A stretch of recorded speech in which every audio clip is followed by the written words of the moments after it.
If you're just tuning in for today's second date, Carol is on the phone, and today she wants to call a guy named Ken.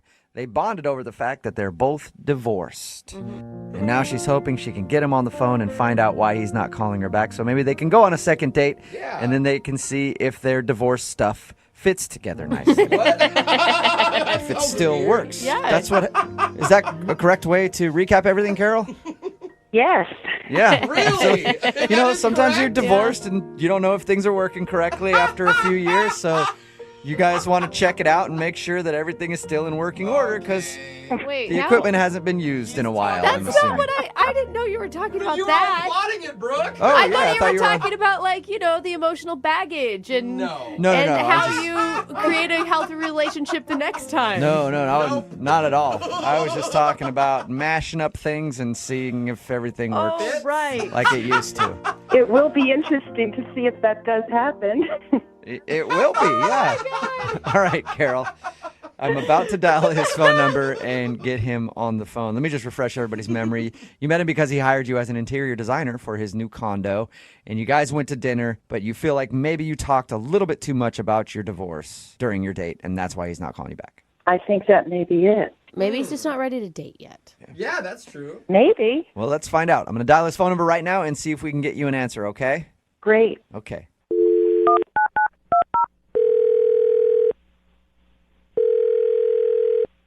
Hello? Hi, may I speak to Ken, please? Yeah, this is Ken. Ken, how are you? This is Jubal from Brooke and Jubal in the Morning. From who? Brooke and Jubal in the Morning. It's a radio show. Okay. Yeah, I heard of you. What's going on? Well, we're calling people today doing a survey, asking a little bit about our listening audience. Can you answer a few questions for me real quick? So dumb. Yeah, real quick. Okay. How old are you? What? No. That is not appropriate. 43. 43. Okay. Have you ever been divorced before? What? Yeah. Wait, what? Yeah. Cool. Have you recently gone out on a date with a girl named Carol who's also divorced? What's going on here? Oh, God. Sorry, man. I don't know how much you know about our show, but have you ever heard a second date? No. No. Okay. Well, what that is it's where if you go out on a date with someone and then not call them back after they email us to see if we can get you on the phone and ask why. So Carol actually emailed us about you. And she told us how you hired her to decorate your place, and then you ended up taking her out for dinner, and now you're not calling her back. Yeah, I mean, but, I don't feel like I should go into all that on the radio.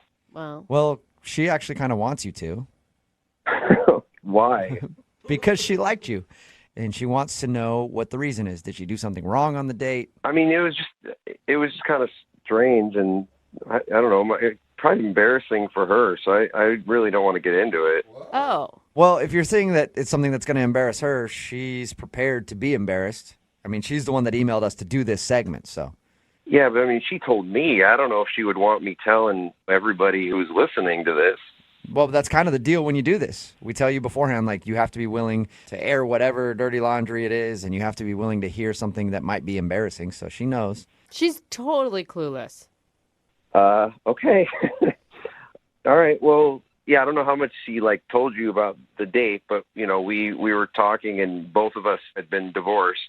So we were just talking about some of our experiences with that. And, apparently she's had 4 different husbands.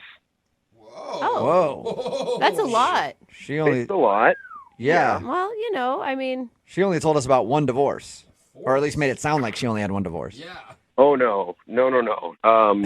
It's really, okay. So yes, she said she had 4. Okay. 2 of them were actually divorces. Okay. One of them, I swear this is how I remember it. She said that she doesn't actually know where he is. he's missing? The words she actually used were missing in action, and then laughed about it. So wait, it wasn't like a legit military thing. I don't think so. I mean, if it was a military thing, I don't think she would have laughed. I mean, she Yeah. laughed. She doesn't know where he is, and she laughed about it. So isn't she technically still married to him?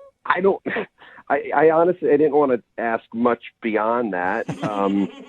But she had said that she had been married 4 times. So, I was like, well, what about the last one? And she told me that he died. Did she laugh about that too, or was that a sad moment for her? No, she offered that, and so I was trying to be sympathetic, and she was sort of cavalier about that too. She said that apparently they were in the Caribbean, and he fell off of a hoverboard. What? Oh my god.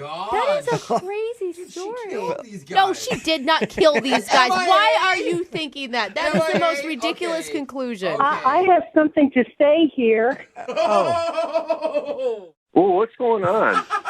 Ken, that's Carol. She's actually on the other line listening and wants to talk to you. And apparently she has something to say now. Yes, I do. I do have something to say here. Well, now's your opportunity. Carol, say it. Okay, I don't know where you got the impression that I was being cavalier. I was being honest with you, and if a woman can't be honest, what's the point? True. Well, yeah, no, I mean, I understand. I did feel like I was being sympathetic, but I was kind of taking it off the fact that you were like, you laughed about it, which I thought was kind of weird. No, I did not laugh. I don't even know where you got that from. Okay, and I have to tell, I thought we were having a really nice evening, and I felt like you were someone that I could open up to. But it seems like you're being a real jerk about this. Oh. Hold on, no, I'm not being a jerk about this. I mean, I was being really, like I said, I was being really sympathetic with you. But honestly, you started off just telling me you were divorced, and then went to tell me you had 4 husbands. You were joking about one that totally disappeared. Oh, no. Did I tell you he was missing in action? Yes. But the police don't even know where he is. So, Oh my god. by missing in action, do you mean he was in the military? No, he played the ukulele. Like as He was a... not the person I thought I married. Okay, so he was a ukulele player that just disappeared on you. He wasn't just any ukulele player. He was damn good at it. He was a professional. And one day he just disappeared. You know how those musicians are. Maybe he just decided to go on the road and, write some songs and stuff. Who knows? I am fascinated by your life right now, Carol. No, I don't need you to be fascinated. I'm really embarrassed by what's going on here. I don't think you have anything to be embarrassed about, Carol. I mean, a lot of this is out of your control. Missing in action, a freak hoverboard accident. I mean... No, it's not my fault. And my 4 failed marriages had nothing to do with me. And I don't want to get married anymore. I'm done. Okay. I've had enough marriages. Guys, I think what's getting lost in all this is like this came out all on a first date. Yes. Which was a little bit much for me to handle. I mean, Yeah. It started off really friendly, but then we're going into hoverboard accident and disappeared and drinking and laughing and that's not a first date conversation in my opinion. Well, Ken, you know what? How about you shut up? I think I've heard enough from you today. Whoa, Carol. Well, we still need Okay, to... you know what? Carol, I'm sorry, but the way that you're talking right now, like I'm starting to get a sense of maybe what happened to that 3rd husband. You know what, Ken? That's really a stupid remark. Oh. And if Hank were alive today, he'd beat you over the head with his ukulele. Wait a minute, I thought you said you didn't know what happened to him. I don't. I'm just assuming that he's dead because I haven't heard from him in years. Okay. All right, guys. Clearly, I am not the crazy one here. Am I alone on this now? I think you are. I will never say anything mean against Carol ever. Why do I people think keep Jubal dying is around making her? a wise choice. Ken, would you like to go out with Carol one more time on a second date? We will pay for it. No. I mean, the thought of even possibly being missing or dead husband number 5 is a terrifying thought. I don't want to go anywhere near that. You know what, Ken? I didn't even want to go out on another date with you now that I've heard all this. And you can cancel our interior desigin contract because Oh, no. I am done. Oh. Okay, I don't want you back in my house. At least everybody agrees. Yeah.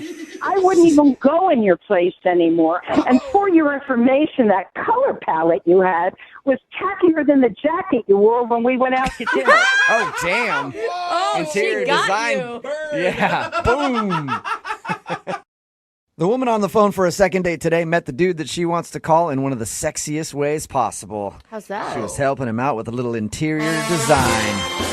That's right. You think interior design is sexy? So sexy. Oh. You know what? I think this room needs a complete rehaul. We need to strip down the walls all the way to the studs. Don't you think? Ooh. Those studs look a little weak. Maybe they need to be reinforced so they can handle a little more weight.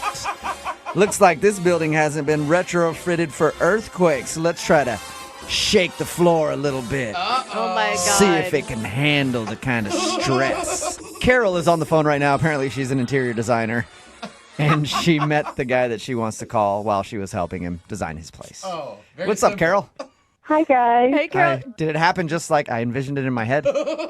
Oh, sure it did. I bet your profession has never sounded as hot as the way Jubal described it. No. You know, I've taken places down to the studs, but this puts a whole new light on it. Yeah. You know what your living room needs? A stripper pole. And for me to get on it real quick. That's what every place needs. Oh my God, I love it. I'm feeling better already. Are you? Because Jubal's the one on the stripper pole. Let's all remember that. Yeah. So Well, now I don't know. how did you go on a date with this guy? What's his name? Well, his name is Ken. Ken. And he called my business, and he wanted me to come to do a consultation on his new interior design layout for his condo. Oh. Okay. So this is routine for me, and I made an appointment. And I went to his place, and he opened the door. And as soon as he opened the door, I felt this instant attraction. So you're like, I had no idea he was going to be hot. How do I do my job No. now? Yeah, well, hello, Ken. Let me enter your condo.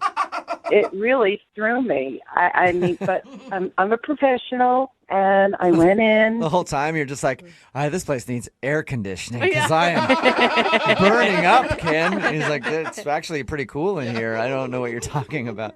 All right. Did Ken give you any indication in the very beginning that he was feeling that same chemistry that you were? Not right away, but then as the meeting went on, he brought up something personal, and then I started feeling a vibe. Oh, really? Well, that's good. What did he say? He brought up the fact that he was divorced, and that's why I told him that I was recently single as well. Okay. So he didn't like start crying and lamenting his failed marriage or anything at that point. No. Okay. All right. At the end of the appointment, he actually said that he enjoyed our meeting and he would like to take me to dinner. Nice. Oh, so that is definitely more than just interior design. Yeah, and I usually don't mix work with dating, but this guy was really hot. All right. Carol So couldn't help herself. did you actually go to dinner with him? I did. A couple of days later, we met at his condo, and he told me there was a great little local place. So we walked over, and we had a really nice dinner. And that's kind of a setup for him having to walk you back to his place, too. Yeah, I was a little hesitant about that, but, you know, I had been there for a professional meeting, so I felt it was okay. Okay. Yeah. Yeah. Cautious Carol. So we walked back to his place after dinner, and I told him I had a really nice evening, and I kissed him on the cheek, and then I left. Okay, so you guys didn't kiss on the lips or do more than that? No. Okay. Yeah, I'm sorry. Look at- she's That's ridiculous blushing. for me to think. I apologize for asking the question. I just wanted to make sure. And were there any awkward moments during your guys' dinner or date?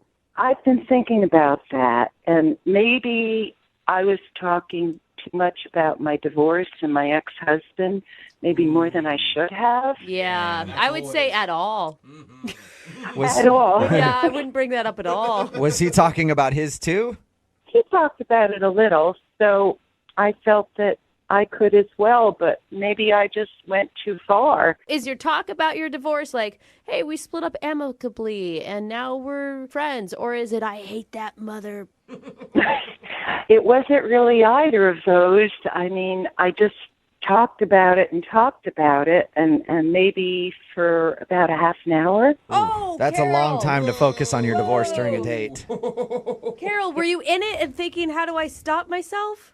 he was asking questions, so I was just answering. And I didn't think I was doing anything wrong because he seemed curious. So I continued the conversation. All right. And how long has it been since you've talked to him?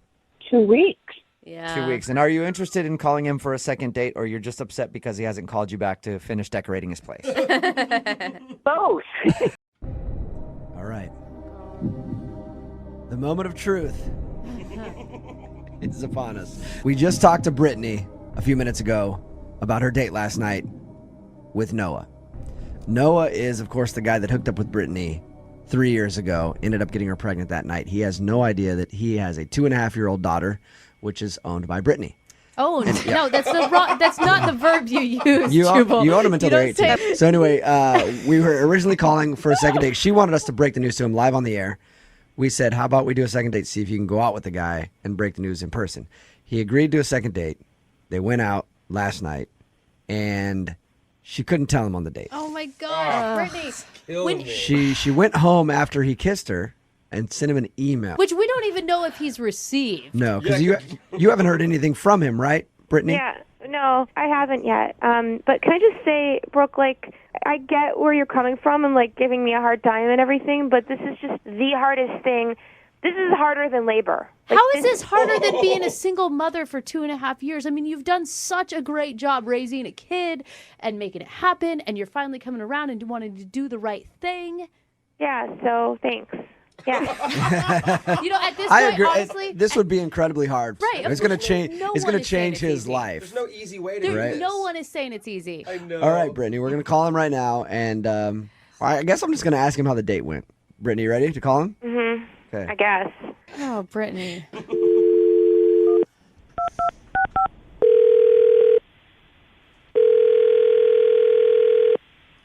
Hello? Noah, Hi. what up, man? It's Jubal. How are you? Good. How are you doing? Good. Heard about your date last night. Oh, yeah? Yeah. It's good. Look at that. A little bit of kiss and tell going on, huh? Oh, Noah. You weren't sure about going out with her, but you went ahead and kissed her on the first date. Nice. Yeah, dude, it's for the moment decision. Right. It's a good thing you were reading the signals correctly there, you know? Yeah, I hope so. Noah, what'd you think when she started crying? Did that weird you out? No, I mean, at first I was just kind of confused. I mean, I guess, like, because it's, like, for, like, 3 years and all that, so I thought maybe it was just, like, a lot of stuff. You sound like you're in a good mood this morning, like you enjoyed your date a lot. Yeah, it was a good night, you know? Nice. I mean, it was one date, you know? But, yeah, I could, like, I would definitely, like, hang out with her, you know? Like we said yesterday when we talked to you, it's one date. Yeah. You know, it's not like it's going to stick with you forever Oh or my whatever. gosh, you guys, you cannot continue to do this. If we can't pay for it again, but would you go out on another date with her? Just hang out with her again? Oh, yeah, for sure. Did you get my email? Brittany's on the phone with us, of course. You know, we just want to talk to you about the date first, but When did you send an email? Last night. No, I haven't looked at my email yet. I haven't even gone to work. Is it important? yeah, like I think when she sent it, she may have checked the high importancy little flag on it, the red thing. Brittany, Listen, I gotta just do this. Okay, I'm really Are scared. you okay? Yes and no. Like, something really amazing happened to me and you, but you're not aware of it. But it's also might be kind of awful for you to hear about it. But, you know, obviously that we hooked, well, I know you didn't really remember me that well, but we hooked up 3 years ago, right? You remember that now, I assume? Yeah.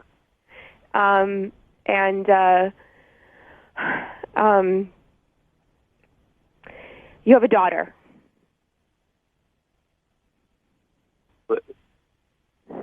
Wait, what? I got pregnant.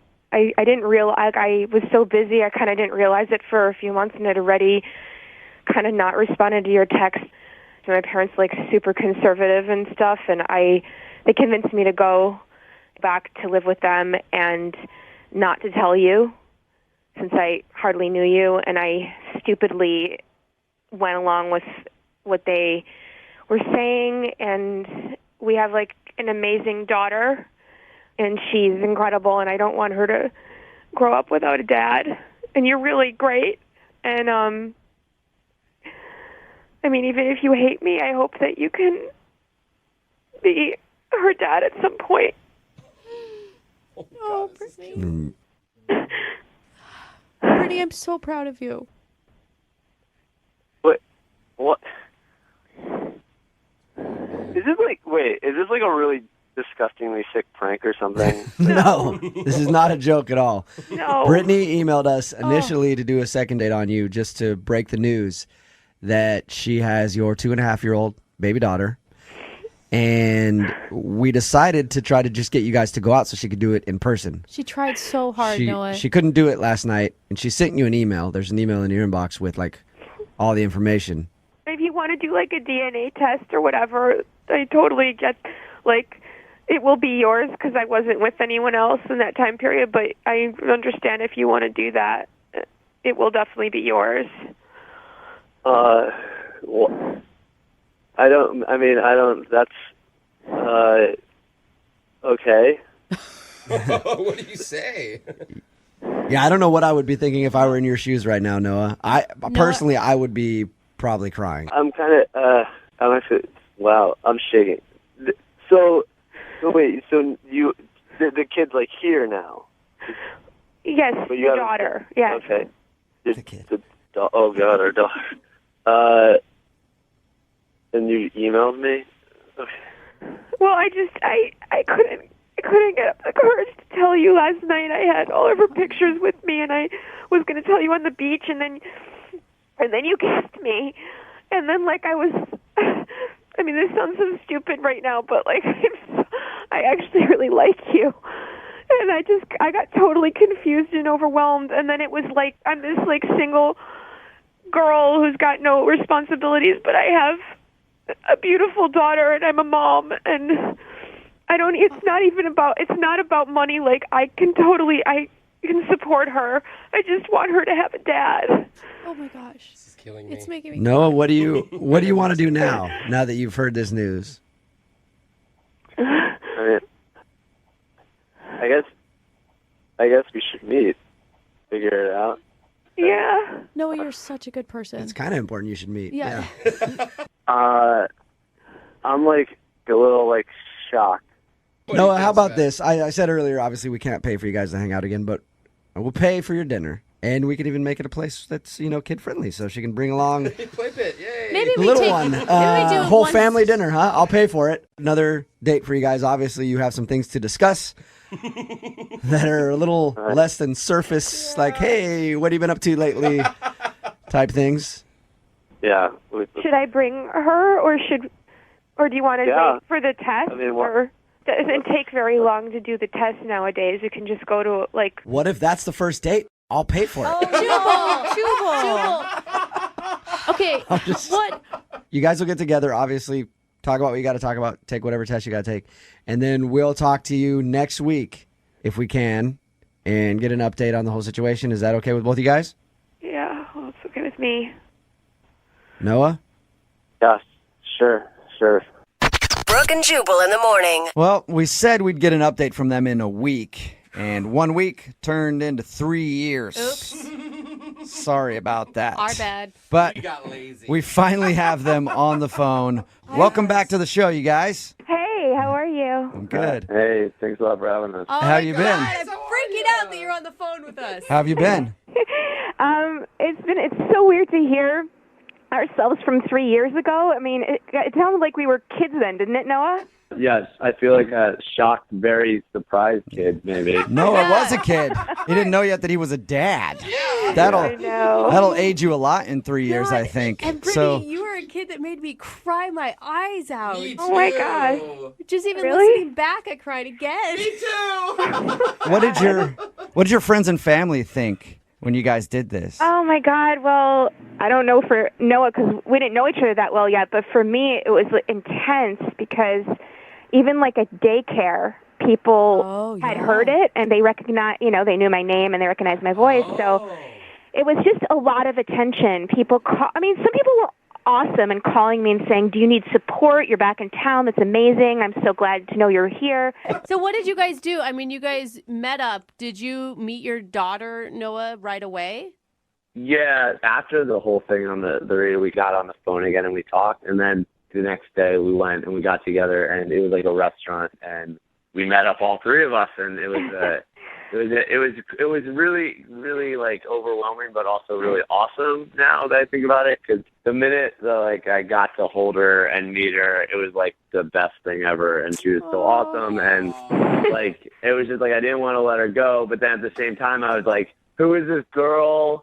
Right. You know what I mean? Like, I'm holding this kid that I haven't known for about 3 years, and it's mine. I'm so emotional. Just even that made me cry again, Noah. People have been asking us, like, what's the status with you guys? Mm-hmm. Yeah. Oh, well, the status is a little bit different now, 3 years later. But the first year it was co-parenting, and then there was some attraction going on. At least for me, Noah, there was attraction going on all the time. But I sort of held back, and then Noah said, let's start dating. Oh, Noah! Yeah. He didn't actually say, let's start dating. He just kissed me. I mean, That's bold. and that meant let's start dating. And yeah. I mean, I thought it was just a kiss, but then apparently Brittany was like, so we're dating now. He's like, I just wanted to do what got us to this in the first place. I don't know. That's actually exactly what he did, and I am now pregnant. What? Whoa. You guys are having another baby? Again? Yeah. Baby number 2. Wow. Man, you guys are potent together. Yeah, you are. Jeez. All right, so You sound like such good parents. congratulations. I guess there's another kid on the way. Yes. I'm actually really excited because I know about this one. You can actually be there. Yeah, that's cool. And can prepare for it. And he knows about all the bad things because I'm 13 weeks in, and it's been like 10 hours a day for me of nausea. Oh. And the whole time Noah's been like, man, this was so much easier the first time. Are you guys planning on getting married or anything? Or are you just going to just... I mean, you don't we're have just to. going to rush it all into one. Well, actually, we're not rushing it, but we decided we are going to get married. Nice. What? Oh, All my right. And our daughter's going to be the flower girl, so that's going to be adorable. Oh, my Okay, well, that's disappointing. What? Oh, my Well, God. I was hoping that I would be the flower girl, but whatever. Jubal. That's fine, you guys. I mean, we played a big role in this whole thing, you know? You did. And you know what? We're sorry we didn't contact you like immediately after that. You know, we talked to you a few years ago, but we just wanted private time, so we wanted to figure this out on our own and not continually get people asking us what was going on, you know? No, that's I have fine. the biggest smile on my face right now for you, too. I feel like from the mess that started, you guys have really made such wonderful decisions in your relationship. Oh, my God. Now I'm crying, and it's probably because I'm pregnant. Oh, my God. Good luck, you two, and keep us updated on the future because our audience is really interested in the whole thing. Like, I can't tell you how often we get hounded asking for updates from you guys. Now you're going to be an old married couple, so nobody will care anymore. But But congratulations. Thank you. All right. Guys. It is the most crazy second date we've ever done. Do we call it a second? I mean, It's I guess sort of a that's second what date. she asked for. I don't know. Brittany emailed us for a second date, asking us basically to call a guy that she hooked up with 3 years ago, and they had a baby together. He didn't know about it because she left the state and was forced by her parents and stuff not to say anything. So now she's got a 2.5-year-old baby girl, and the dude doesn't know. We called him yesterday to try to get him to go on a second date so that she could tell him in person. Which I applaud you for being brave enough to do that, Brittany. Thank you. How did the date go, Brittany? Well, I mean, first of all, thank you so much for doing all of this. And I know it's kind of, I know Brooke was like, I didn't really want to, so I appreciate it. I wanted you to tell him. I just didn't want to do it on air. So I'm really proud of you. I really am. I think that I could not put myself in your shoes. I don't know what you were feeling before you met Noah at a restaurant last night to drop the bomb on him. Yeah, I was pretty nervous, and my stomach was doing somersaults. Like, how do you even pick an outfit out for that? Yeah, seriously. well, What is the correct footwear for letting a dude know that he's got a 2.5-year-old daughter? I wore a very sweet dress, actually. look innocent. Look innocent. How'd you feel the moment you saw him? He walked in, I haven't seen him for 3 years. Did he look happy to see you? He looked kind of nervous, too. He had more. At any point, are you thinking, I'm not going to do it, I'm going to back out? I think probably every other thought. Could you even hear a word he was saying while you guys were eating dinner? Or is that all you were thinking about? Like, when is the right moment to drop that bomb on him? I'd like every time I look him in the eye, I had like two feelings. One was, I guess I don't know what I'm allowed to say on the radio, but the word that starts with SH. Yeah. Or I was like, God, his eyes are so nice. You're like, I gotta tell him that I have his baby. I gotta tell him, but oh my God, he is dreamy. What was I talking about again? Well, there's a reason that I hooked up with him. Yeah. He's like really attractive. Okay, so when did you do it? So I had like these pictures on my phone of our daughter. Oh my gosh.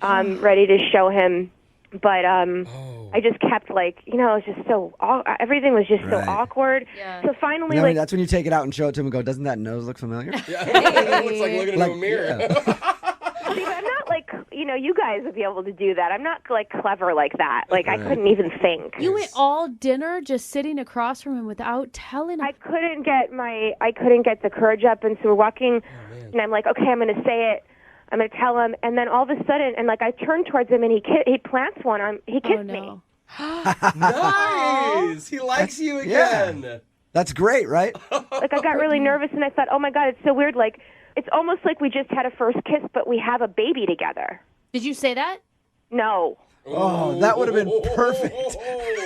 My heart just dropped. I thought that's what you said to him. I was like, wow. When you're really attracted to someone, they kiss you, and it like makes you like immediately you feel you feel stuff. You get like butterflies and you those feel tingly feelings. you feel connected. Yeah, and I guess like I laughed, and then my face must have looked weird. I don't know what. And he's like, "What's going on? What's wrong?" And I had this weird response because I was actually like I didn't know what to do, and so he pulled away, and I started crying. What? Oh, that's that's the way to make yourself look perfectly sane. Please tell Anytime me. I've ever kissed a woman, she just starts crying automatically. It's a good sign. So what did he do? Did he freak out at that point? No, I mean that's what made me really. I was just like, wow, this guy is. I'm glad my daughter has half his genes because he just like looked at me and he was like, "What's going on? What's wrong?" And he just looked sweet, and I said, "Well, I have a past." And I just feel really uncomfortable talking about it, and I'm really nervous. Oh, that ought to make him feel good. That's Gosh. And he's like, I'm here to listen. Like, you can tell me anything.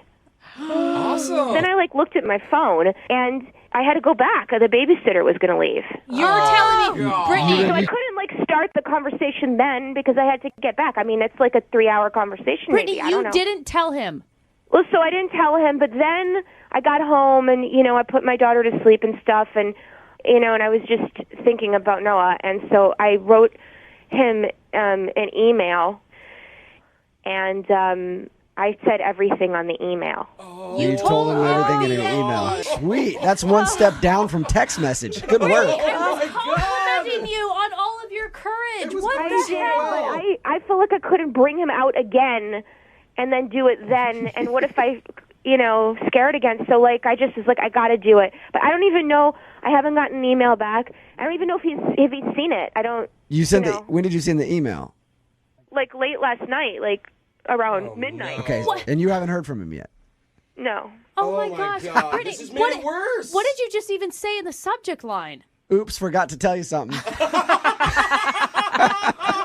All right, Brittany. Sit down, then open. Well, Brittany. we're going to play a song. Come back. Oh.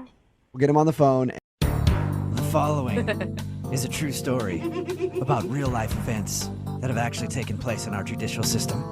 The names and dates have not been changed. They're the same. Yeah. They're the same names and dates because it's really not that big of a deal, but it sounds cooler if I talk like this. And Joshua is on the phone today for a second date. If you just missed the first part, he ran over a dude on his first date and had to give a police report and has had to go to court over it and everything else. He was found not guilty of any crime. He says that the guy jumped out in the crosswalk when he was not supposed to be in the crosswalk, and then he ran over his foot. And then when his date screamed, "Oh my God, you hit somebody," he reversed and sort of ran over the guy a second time. Yeah. And then his date, Kara, who we're about to call right now to figure out why she's not calling him back, even though we already kind of know, Definitely no. left while he was giving the police report, and he hasn't been able to talk to her since. Josh, I mean, do you have an idea of how to come back from this? Because I don't think it's the accident that's so much the problem. It's your nonchalant attitude about running over a pedestrian? Again, like the guy didn't tumble in front of the car and smash my windshield. He ran in front of me. I got his foot, and then I kind of nicked his knee on the way back. All right. It wasn't like you targeted this guy out of nowhere, like, hey, hold on 1 second. This guy needs to get run over. And then put on some AC/DC or something and went after him. It was just an accident.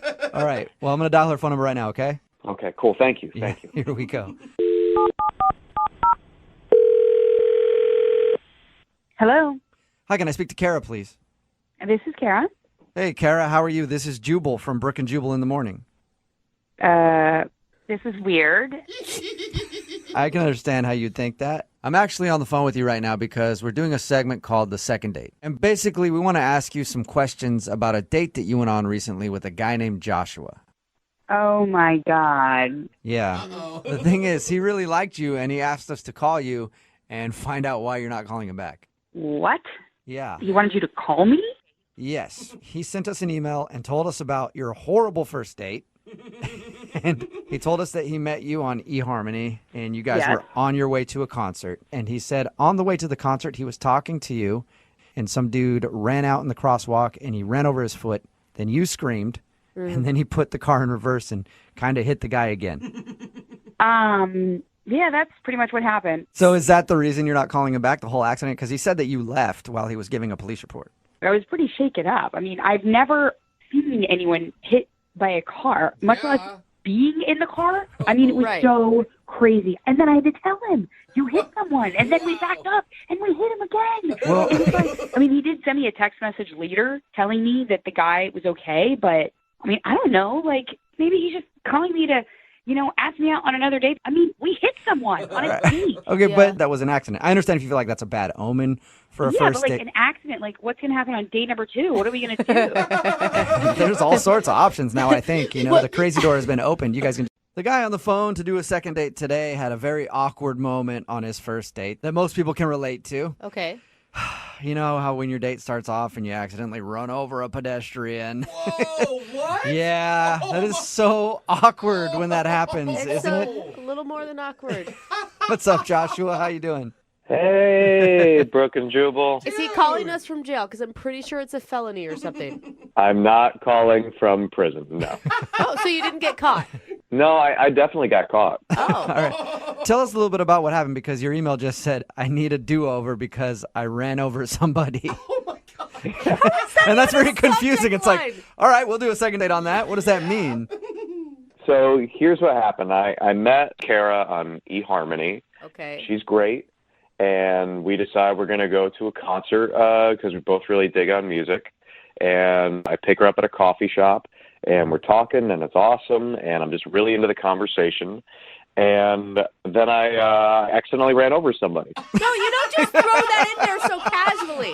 Like, I pick her up, the conversation's great. Oh. And then also, we heard a little thump, and then I realized, did it again. Ran over a person. Speed bump. Okay, so people freaked out, but it was not my fault. Wait, okay, but clarify for me. When you say ran over a person, do you mean like full speed ahead, like thump over a person? No, I was at a stoplight. It had turned green, but he darted in the road, and I figured that it was clear to go. I didn't see him, and Kara yells, "You hit somebody," and I said, "What?" You had to be told that you hit a pedestrian. You didn't just know that? Well, I ran over his foot. Like, it was his foot. Okay, so he didn't like hit your windshield and you didn't notice. No, he didn't crack in the windshield. Okay. But I was really paying attention to her because I'm trying to be a better listener. And so I said, "What?" And there were no cars behind me, so I stopped the car and I put it in reverse and... Ran over his other foot? No, I didn't. I just, nicked his knee. I glanced off. So you almost ran over him a second time. That's an accurate statement, but in my defense, it was his fault. No, there's no defense. And you don't sound guilty about this at all.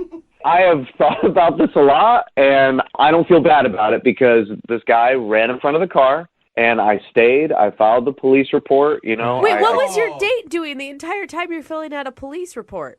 Well, she left. Okay, so she took off. And what did she say to you about the whole situation? Did she say anything before she left? Well, she stayed around and she was screaming a lot for a while. I can understand But that. again, I don't think that's me. I think that she had like a family thing that it was bringing stuff up. Another So person. you're blaming past baggage for her wanting to leave? I don't think it was about me. Okay. What was she screaming? I mean, there was a lot of the oh my gods. There was a lot of this shouldn't be happening. And is that the last you've heard from her? I mean, I was shouting her name out as I noticed as she was leaving, and then the police officer was really stern with me paying attention to him. Yeah. Oh, yeah. They usually So like she you. might have said something else. Okay. But I didn't hear it. So her walking away while you're filing a police report after accidentally running over some guy's foot is the last thing you've seen of her. Yes.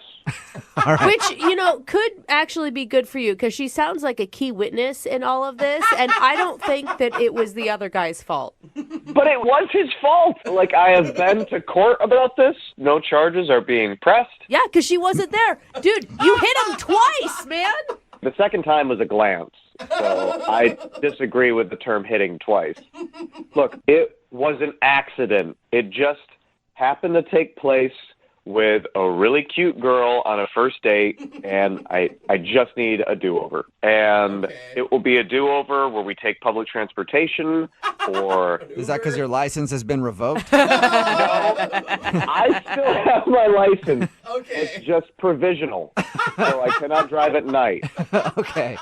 So have you tried to call her since then, though, or will this be your first attempt to reach out? I texted her, and I told her, hey, I know that was crazy. Sorry about the guy. The guy's doing okay. And nothing? No response? It's funny, like, when you see the little ... dots with the text sometimes. Yeah. I think I saw that right afterwards, but then nothing. Nothing was done. So she thought about So responding weird. to you and then stopped herself. Yeah, it seems like maybe she started to say yes, of course, and then she was just nervous. All right. Well, all right, it's official. This might be the craziest first date ending we've ever heard on the show. Yeah. I mean, it sounds like just being over dramatic like he tends to do. Drama king. Yeah. But you're right. I'm serious because we got an urgent email today from a listener named Marissa who had to do a phone call today. Could not wait, or she's going to get the authorities involved. And people are always like, oh, do mine right away. It's an emergency. But, like, this is a legit emergency. Yeah. I don't know. She may need to get the authorities involved. It could happen because Marissa went out with a guy named Christopher. He ended up spending the night at her place, and then the morning offered to drive out and bring back some breakfast for the two of them. Sweet. So she let him borrow her car to go do that. And then Christopher never brought it back.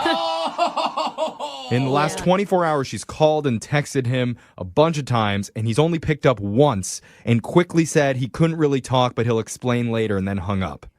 So now Marissa's depending on us to get a hold of him and figure out what the hell's going on, or she'll have no choice but to call the authorities. Right, Marissa? Yes, I don't know why you're waiting so long. Like, you've been having me on this waiting line. Like, I'm freaking out over here. Well, it's just what we do. We have to play a song in between the first and second part. It's just the radio business. Oh, man. And then we have to reset. And honestly, like, at this point, a couple minutes isn't probably going to make a big difference. To me, it's like days. I know it is. All right, I dated a guy who was in for Grand Theft Auto for a while, too. Yeah. I'm not kidding. I did. I really want to get to the phone call, but first, Marissa, before we do that, No, don't put first anything. I just need to ask if he answers, because he might just ignore us too. Is there any other details about the actual date that I could bring up to him? I just might need to ease into it. That's all I'm saying before I start accusing him of things. Okay, well, whatever you're doing, just get my car back. Okay. That's my one mission right now. Here we go. Let's go. All right. I'm going to dial the phone number. Let's see if he answers, all right? Yeah. Okay.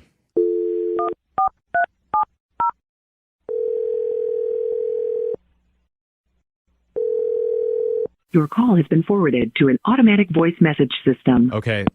He sent us straight to voicemail on that one. I figured that was going to happen. He's not answering anybody's call. I know. Why would you answer someone's calls if you just stole a car? You're not going to pick up an unknown number. Okay, we have another line. Let's try a different line.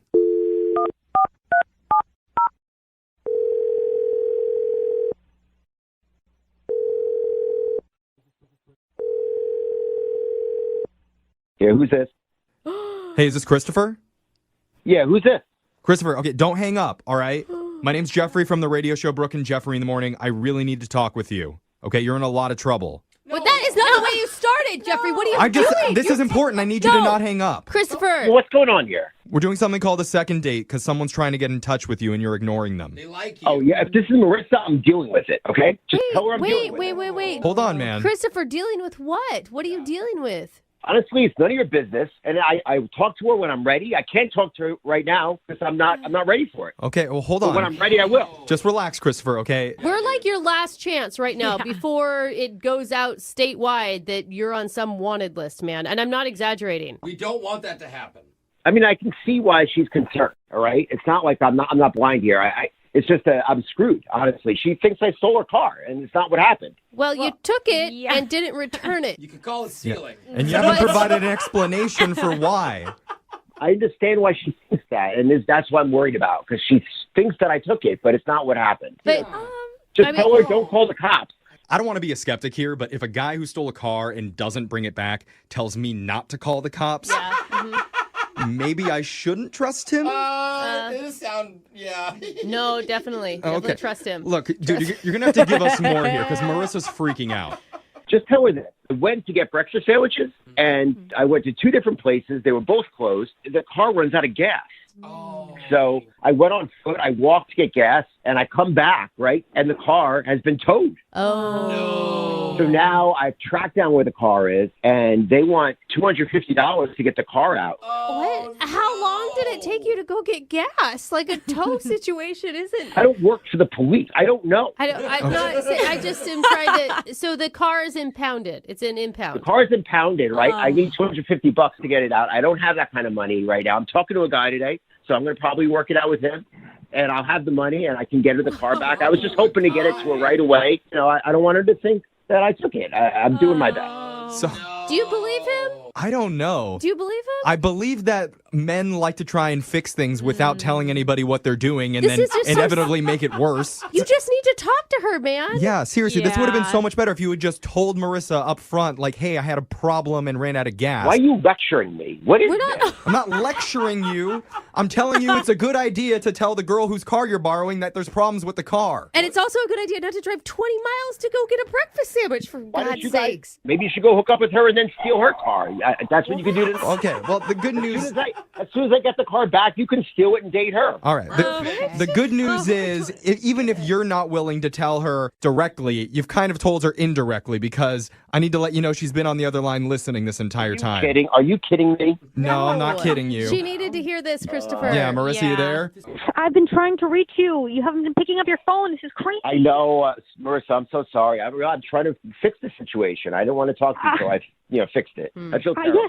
But why didn't you just tell me? You just tell me it's fine. Like, I would have accepted that. This is crazy that you're keeping everything secret. Right. It makes me really down. I just feel really stupid. Like, you ran out of gas. I don't know. It's got a boot on it. It's awful.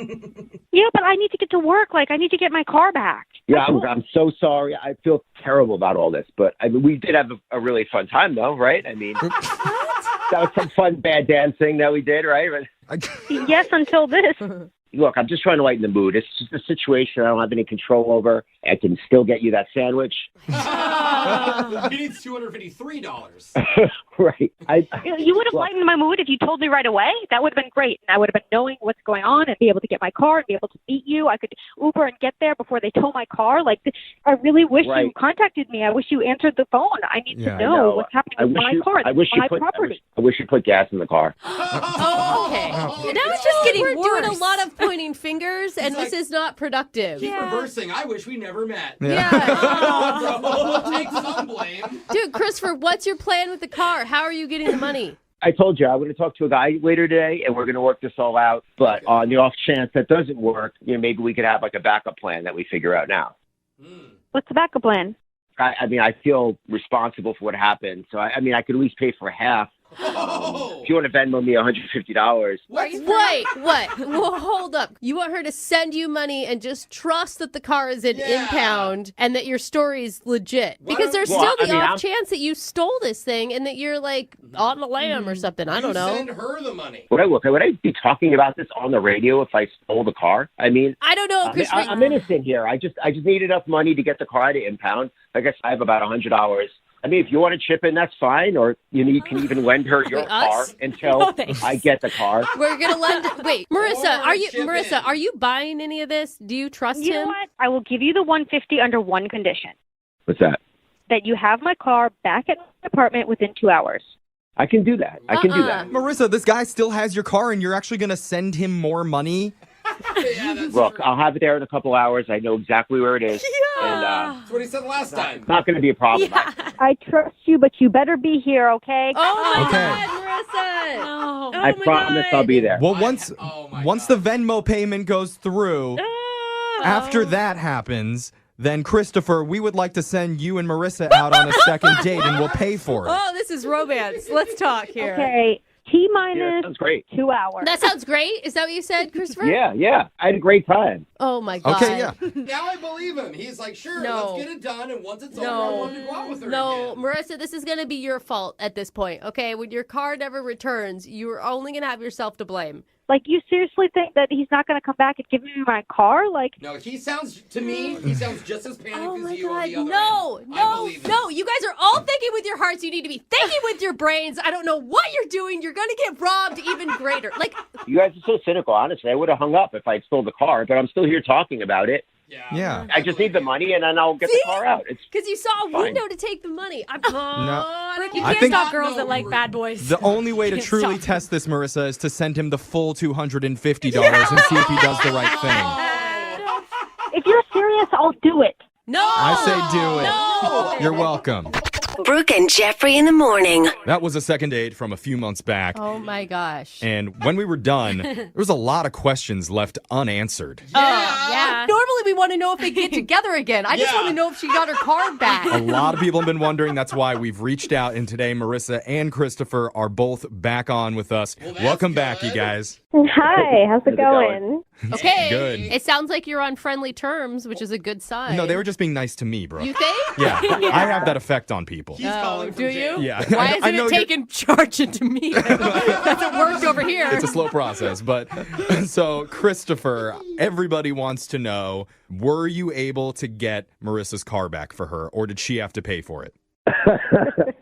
She did get her car back. I'm going to say that right away. Did she get it back, or did you get it back for her? Sounds suspicious. I had to get it back honestly, I didn't have the money to get it out, and I had to pawn my watch. Oh my gosh. Wow. Yeah. Okay. You pawned your watch to raise the money to get it out?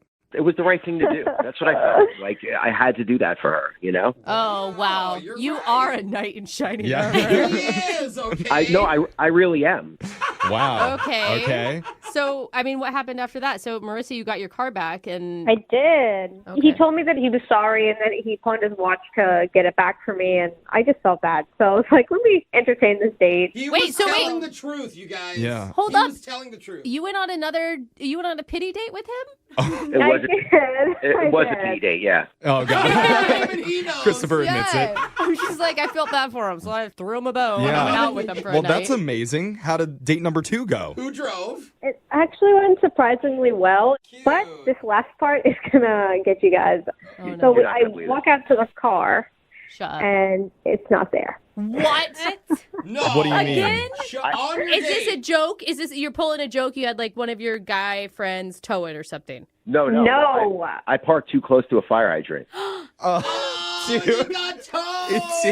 It was insane. We went to the same tow yard. Oh, my Shut God. They like know you by They're name. like, you're back again? Yeah. No, but, Yeah. but it's our tow yard. That's the thing. Oh, okay. That's sweet. Oh, that's really What did you nice. pawn this time to get your car back? So, where are you guys now? Have you gone out on more dates? We're still dating. What? Yeah. Really? Somehow. Oh my god. That's what we're thinking. You're like, how did you meet him? He stole my car on the first night we went out. You guys know if you get married, you have to get married in that tow yard now. That is Oh, your no, that's tow a yard. given. You said it. Yeah. That's a given. Okay. Oh my god. Well, wow. Congratulations, though, you guys. That's an amazing story. Wow. Please keep us updated on what happens next in your weird relationship because we want to know. So you guys know, we have a rule now. We only take Ubers. Okay. Good. Proud of you. Yeah, Bicycles might be a good choice for you guys, too. We got an urgent email for a second date from one of our listeners who says they need our help immediately. Whoa. Okay. Today. Well. And we actually had a different call scheduled with another listener before this, but we had to move them back to tomorrow because this one can't wait. Wow. So, That doesn't happen a lot. we've got Marissa on the phone. Apparently, she went out on a date last night. What? And now, if we can't get a hold of the guy, she says she's going to get the authorities involved. What? So, Are we the right people to come to? Marissa, are you okay? Are you in danger? No, I'm not in danger, but I'm really pissed off and angry because this should not have happened, and I'm about to call the cops. Okay. Someone else may be in danger. What? it's a good instinct to always call us for any emergency before you call the police. Terrible And we'll get to it in just a second, but first, tell us what's the name of the guy that you're trying to get in touch with. Christopher. I met him on this app. Okay. Okay. I think we all need to take a deep breath because, there is some anger coming out in those words. I'm and you enjoying haven't the even energy. said anything bad yet. I like it, Marissa. Tell us more about Christopher. Well, I met him on this dating app, and I always cross-reference everybody I date on these apps through my roommate, Maddie. So I told her about this guy, and she was like, yeah, he looks great. You should definitely go ahead. That's how they always get you, don't they? They always get you that way, looking all nice and respectable. Mm-hmm. Yeah, and so I go on this date, right? And it's fantastic. I'm not saying it wasn't great. Look how angry she is. It was the best day. I've never had this much fun ever. This is not what I was expecting. So what did you and Christopher do? We went to this bar, and then after we went to a dance club, and it was really awesome. So then we went to my place, obviously, because we were like feeling it. And then we hooked up, and then we woke up. And we were both so hungover, but he was like, let me get you breakfast. And I was like, oh my gosh, it's a dream come true. Yes. Nice. Okay, wait. Hold on. Was this morning or was this yesterday morning? This was yesterday morning. Okay. So he was like, I'll get breakfast, and can I use your car? Because he didn't have his car because we Ubered home. Okay. And so he left. And then hours passed, and I'm texting him. And nothing for like 3 hours. Oh, he stole your car. Wait, he still has your car? Yes, and he never came back. What? Oh my God. This really is an emergency. So you still haven't had breakfast yet? Jeffrey. Are we Not the point. Oh. Not the point right now. We don't even care about this guy anymore. You need your car back. And get this, he picked up after like the 4th freaking hour, and he says, I'm so sorry. I'll explain everything to you, but I hope you understand. What? And then he like hung up the phone? Yes, he hung up, and I was like, what? He must be like in trouble with the law. What am I supposed to do? This is crazy. Do we call the police? Yeah, and he's forwarding all my calls to voicemail, so I would really like you guys to call him so someone can get through to him. I think, just so you know, I think you're being super kind and giving him one last chance to bring the car back before he becomes a legit felon. Yeah, and he sounded like he was really freaked out as well, but I don't know if he was just lying to me. It was a 10-second brief encounter, so I'm not sure if he's lying or not. Maybe he was in the drive-thru line trying to decide between a bacon sandwich and a sausage one, and you just caught him at a really bad time. 5 hours. I'm going to go with don't trust the one-night stand that took your car and hasn't returned it. I know you guys are like laughing and it's really funny and this is like a crazy situation, but to me, it's like life or death. Like, this is my car. This guy just randomly hooked up with me. I don't know like what kind of diseases this guy. He's obviously like lying. I don't know what. Well, yeah. That's the awkward Tuesday. I don't know if car theft and STDs are related. Yeah. Like, maybe. This is really serious to me. I know. Like, Okay. All right. So, Marissa, look, I mean, there's no guarantee when we call him that he'll pick up. It's just going to be a random phone number. Like, have you had some of your other friends try and call him first? Maddie, she's tried. Did Maddie get through to him?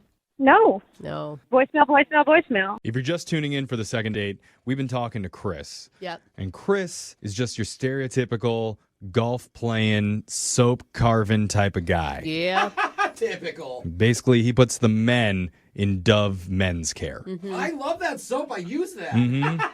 Or maybe the lay in oil of Olay. Oh, now we're getting a little. Anyway, Chris met a woman named Jill online who he described as being out of his league. Mm-hmm. Those are his words. So he's definitely nervous going into the date. Are you saying he'd have to dial it up? Oh, dial soap. There That's we a go. good one. Okay. Chris, I hope you signed up for lots of soap puns.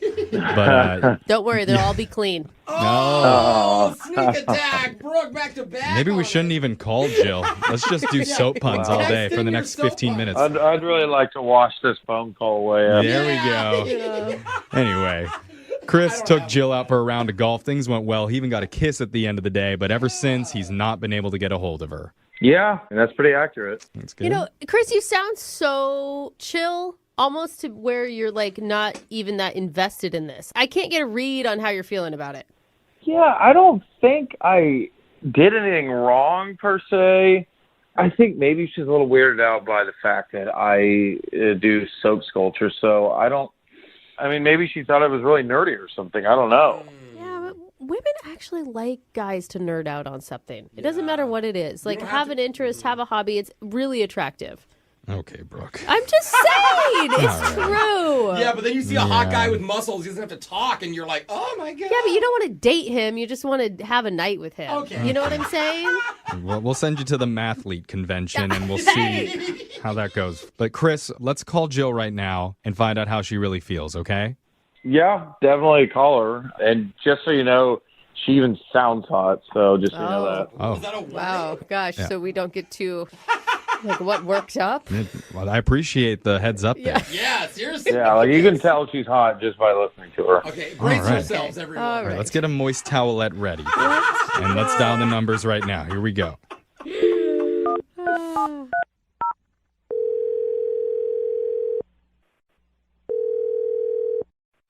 Hello? Oh, yeah. Yeah. Yeah. Yeah. Hey, is Jill there? Yeah, hi, this is Jill. Who's this? My name's Jeffrey from the radio show Brooke and Jeffrey in the Morning.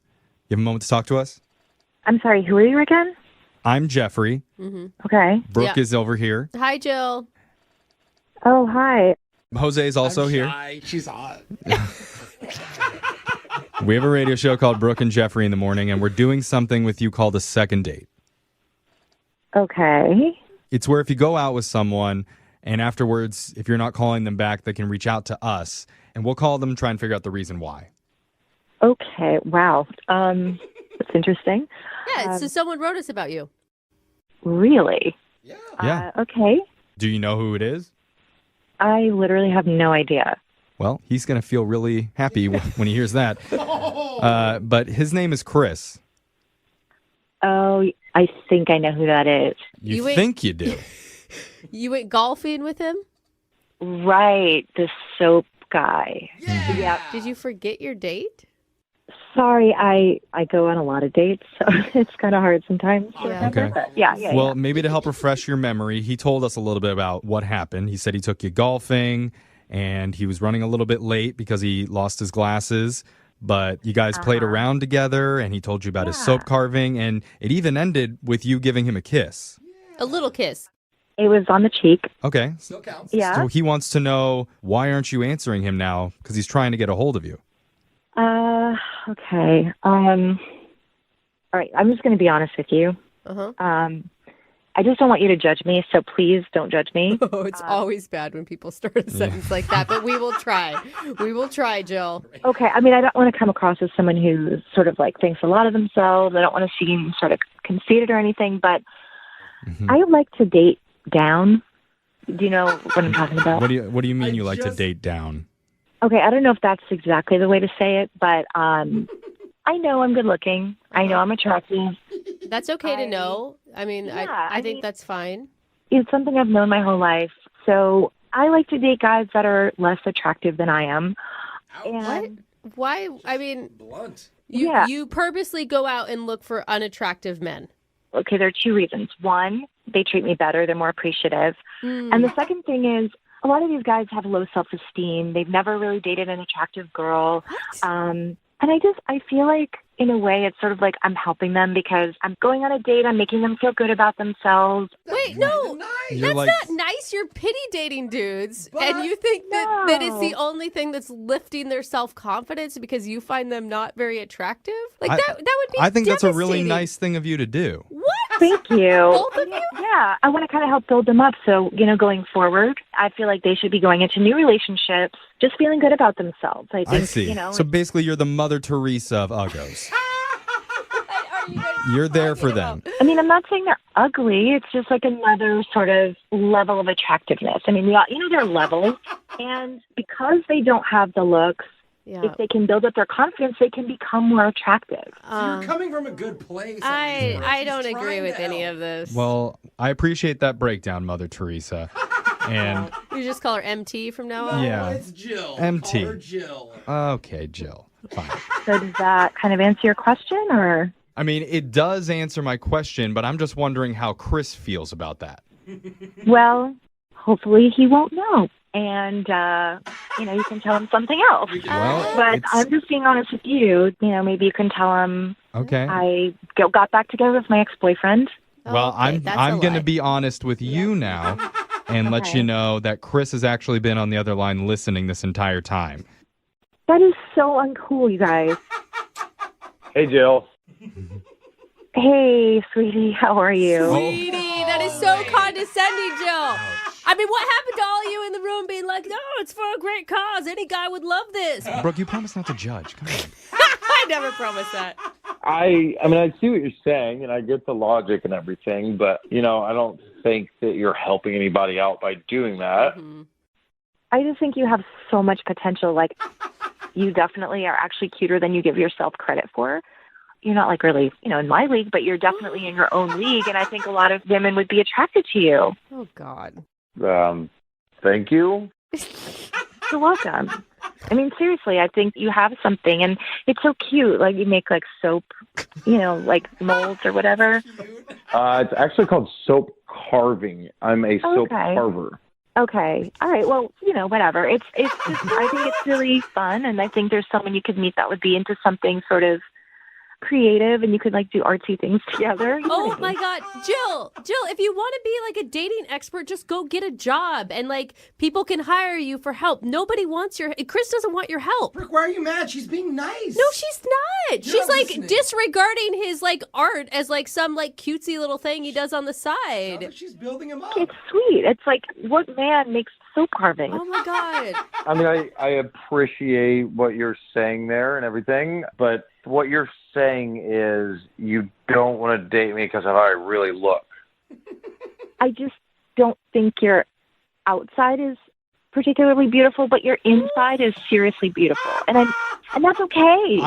Jill, I don't understand. I thought that you said that you like guys that are less attractive. I'm not necessarily someone I've been in a long-term relationship with, but I enjoy spending time with. Yeah. And then send them out. You're like, oh my God, this is so ridiculous. You're the Kickstarter for ugly guys. Thank you. Okay. I think the only one with an insecurity problem is you, Jill. Like, you're obviously not looking for a real relationship, and you're using this as an excuse because you're too scared yourself to like date people who you find attractive for some reason. Wow, a lot of judgment coming from Brooke today.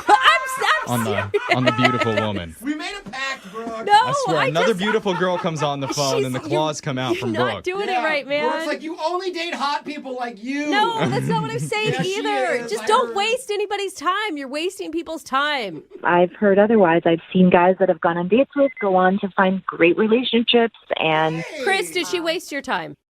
It is what it is. Wait, what? That's an interesting attitude. I mean, maybe you don't deserve a date. Oh. Last thing, I just thought I'd let you know before we go, I am actually really good in bed. Oh, you're missing great. You're halfway there. This is great. That was like a little pat on the head, wasn't We it? don't have to move That's on to the cute, next honey. Chris, I wish you all the best. I think you're fantastic. Chris doesn't need your good wishes, Jill. He's going to be fine carving soap all on his own. I can carve a girlfriend prettier than you anyway, so. Oh, look, I don't care. I Look don't at care that. what these guys say. All right. Jill, if you're still single, I am totally willing to go out with you. Just use me. Build me up. I need it. Oh, Great. Jose. Send me your number. Yes! Oh, my Yes! God. We meet so many different types of people on these second dates. Yeah, we do. Sometimes we don't really have a lot of time to go into what they do for a living. Oh, that's true. We never actually ask them that. But I'm going to make time today. Okay, it doesn't seem really relevant to someone's date. Well, because Chris is on the phone and he put something in his email to us that I'm going to need an explanation for. Okay. So, Chris, you said you already talked to your date about this, so I'm not blowing it for you. But apparently, in your spare time, you're a soap carver? Yeah, so... What does that mean?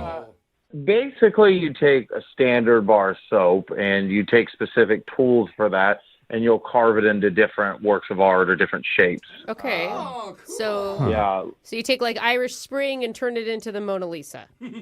pretty much, yeah. Okay. Yeah. Interesting. I've seen a lot of prison movies over the weekend, and soap carving, a lot different than what you just described. But I don't know, you're the expert, so. Yeah. That's another way to carve soap, yeah. Yeah. He's just carving shanks. So wait, does this have anything to do with your date? Yeah. Why don't you start with who you met? What's the name of the girl? Jill. Jill. How'd you meet her? So we met on one of those dating sites where the girl has to choose you. Uh-huh. Okay. And it's kind of weird because I'm going to be honest, like most of the girls that choose me are a little different from this girl. This girl's a lot more attractive. Oh. I mean, that's a nice way of putting it. I was a little surprised, kind of like, I don't even know if she's real kind of thing. Yeah. Girl's So really hot. You thought she was maybe like a bot or somebody catfishing you or... Yeah. This was just kind of like, oh, okay. I had to literally look and make sure she wasn't from Russia. So, I love that we're so jaded that instead of being excited about it, you're like, yeah, right. Let me message this one. This must be a mistake. Yeah. Did you mean to swipe left? I hate the internet. Yeah. yeah, you know what I mean? It's just kind of like, you know where you are. So She was out of your league. Yeah. I know where I stand. I All know right, where I that's okay. stand in the pack. And that's good. I appreciate that, Chris. So I was like, okay, this is a little weird, but I'm going to message her, she messaged me. And so we started talking, and I was like, okay, I want to set up a date with her. And at this point, were you trusting her, or did you still not believe she was who she said she was? Still didn't believe. No, of course Okay. I didn't. Once again, I'm batting out of my league here, Okay. so something's a little weird. So I set up a golf date with her, something that's just, not boring, like you sit at a dinner table and stare at each other for an hour. Like, I hate that. Is this a mini golf course or a real golf course? No, this is a real golf course, like a full golf course. Oh. Okay. Yeah. At a country club? Oh, wow. Not a country club. Public Oh, course, okay. so yeah. A public golf course. Yeah. Oh, come Okay, on, Jimmy, not as Mr. exciting. Ray. That's all Listen, right. Hear his voice? Oh, a public golf course. Yeah. Oh, golf courses. Well, Jeff. if you've ever been, you'll know there's a difference. I have been Okay. to both, and I- they're all good just because there's no clubhouse. I've only been to public. I've been to private too, and Just wait, Brooke. Mine's going to be blown. But sorry, Chris, keep going. What was the golf date like? So I got there and I started walking and I realized I couldn't find my glasses. So basically, I was like, whatever, I guess I just don't have them. So I went out in the parking lot and I saw her and I started waving at her and like both hands and everything, like just to make sure she saw me because we've never met and everything. And It sounds like you're signaling a plane, not actually over waving at here, anyone. It's me. yeah, Yes. I want to make sure she saw me because my vision's a little off. So I kept waving at her. And then I got a little closer, and this girl was like, can I help you? And I was like, are you Jill? She was like, no. I was like, Oh. it was just some random lady. So it was embarrassing, super embarrassing, because I'm like, okay, great. What if Jill's in the parking lot probably seeing this? Like, look like an idiot. Went back to my car to see if I had an extra pair of glasses, and sure enough, my glasses had fallen in that little crap between the seat and the thank console. God. So Golf would have not gone well for you. Yeah. no. So got my glasses, and now I'm like 10 minutes late, and ended up meeting Jill, and sure enough, she's really hot in person. So I Oh was my like, God. this is, Wait, she actually was that hot? she's real. Yeah, she's real.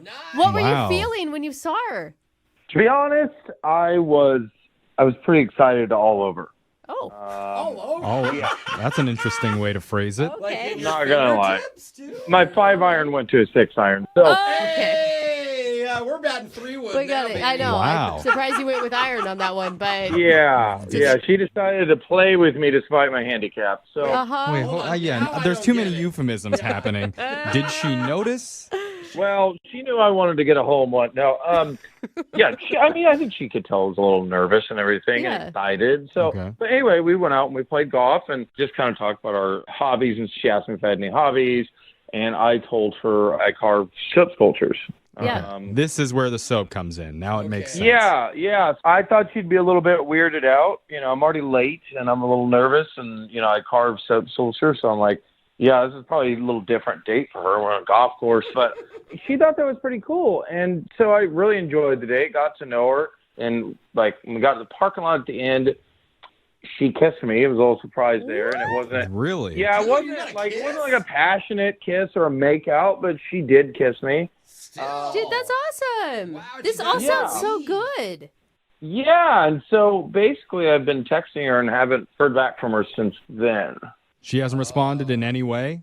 No, I've sent a couple texts out. It was just like, hey, I had a lot of fun, let's hang out again, and then nothing. And then another text that was just like, oh, hey, hope you're having a good week. Anyway, I'd like to set up time to hang out again, and didn't get anything back from that.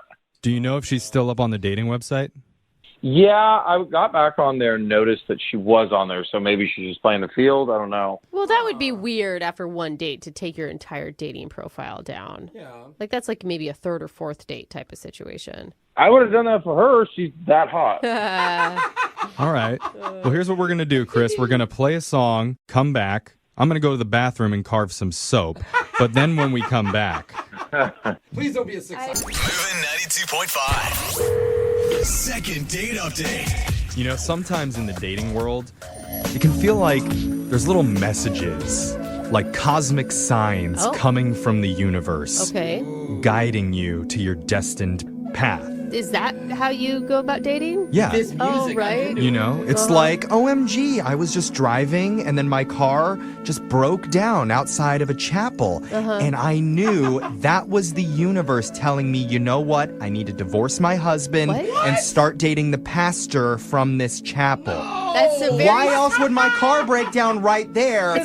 It's the universe, okay? The universe knows my dating life best. Very specific messaging from the universe. Well, we have a guy named Connor on the phone today who also got a message from the universe. Oh, please don't tell me you married a pastor. Bro. Connor, what's up? Hey, what's going on, guys? How you doing? Okay. Good. What was your sign, dude? I'm scared to find out. Connor, they don't believe in cosmic signs, bro. I mean, the one you just said is awful. Connor, do you converse with the universe on the regular? Yeah, I do love to pray. I'm a man of God. Oh, that's sweet.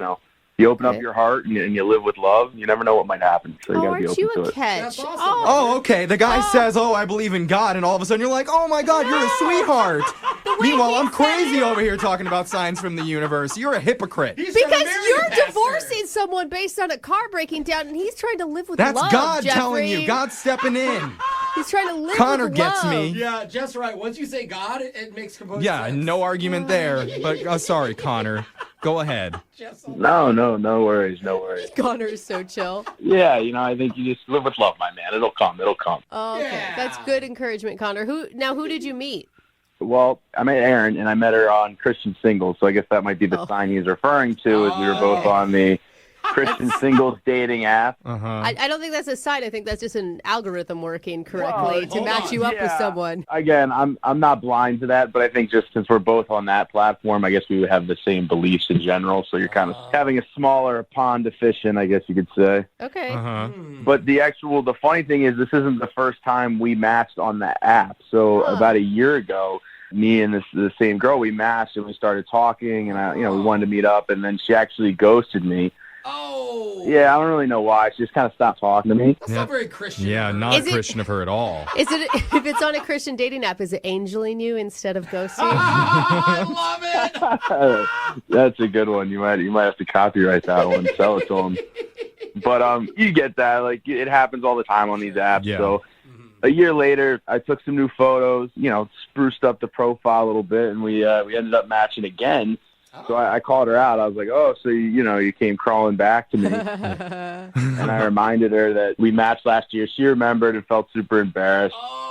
See, that was more of the sign from the universe that I was talking about, the double matching. When you match twice, I feel like that's the universe telling you something special is here. No, it's God telling you, remember. Well, whatever. Same difference. Something's telling you something. Yeah. I feel like God would be smart enough to help the algorithms out and lead us to the right path. Hopefully. So wait, did she take it in stride, though? I mean, you said she was a little embarrassed about that. Yeah, but it was cool. Now, we laughed about it. But she actually wanted to meet up this time. So we were talking about what we wanted to do. In her pictures, she's really fit, takes care of her body. So I didn't really know. I mean, not that a good Christian man would care about that, now would he? Well, I didn't know what she might want to eat. So I'm not that smart, I guess. I thought she was vegetarian because she was so in shape. So I suggested a vegetarian place, and then she replied, she's like, gross, that's disgusting. If you're a vegetarian, I don't think this is going to work. Oh, nice, though. Yeah, it's another sign. So what did you guys end up doing?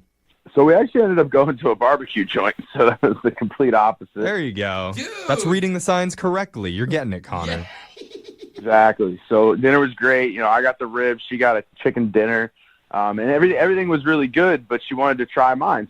And I was like, yeah, of course, have a rib or two. And I share my plate with her, and she's mowing down my ribs. I mean, we just watched, the 4th of July hot dog eating contest. I mean, she's going for the world record of a rack of ribs. Oh. Now, wait, hold them on. In water and just sucking was them this down. sexy to you, or was this gross? Because, I mean, there's two different types of guys and how they would read that.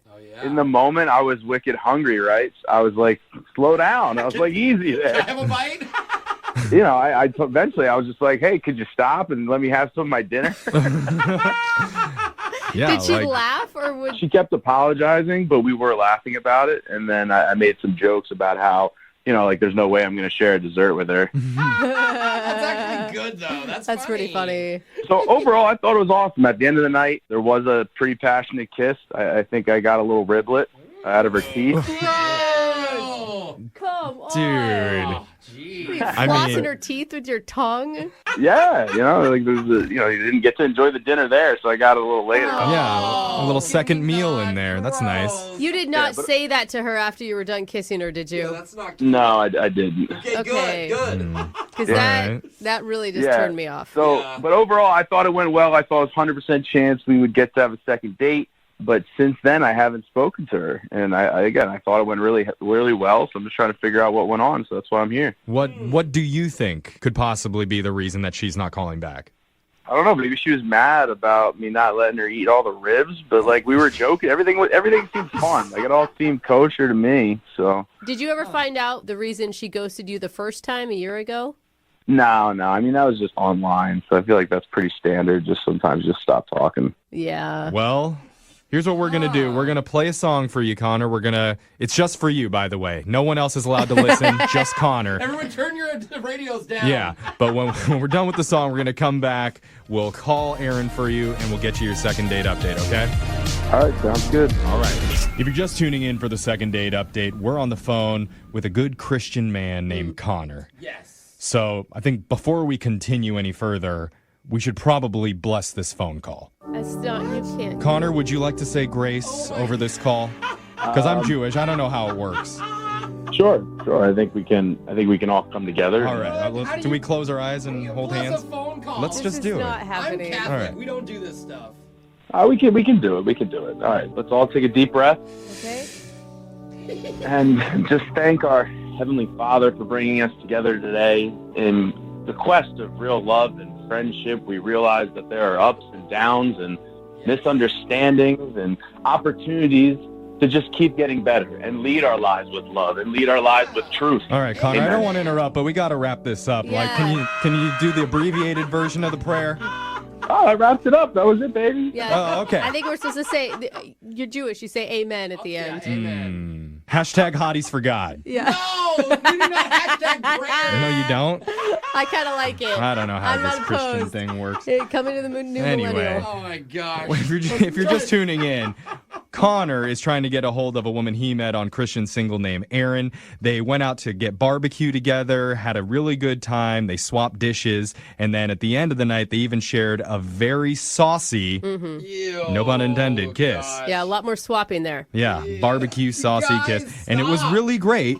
But now Erin has not been reaching out to Connor since then. And we're trying to figure out why. And remember, they matched a year ago. And she ghosted him then, too. So this is the second ghosting by the same woman. Mm-hmm. Well, yeah, you're right, actually. Oh, what was that, Connor? Did you... I'm hungry from the barbecue. Interesting reaction to hearing that. Right, well, I feel like that's a deflection. Stay focused for a few more minutes, Connor, okay? Because we're going to call her right now, and then you can go order barbecue. All right, let's do it. All right, I'm going to dial the number. Here we go.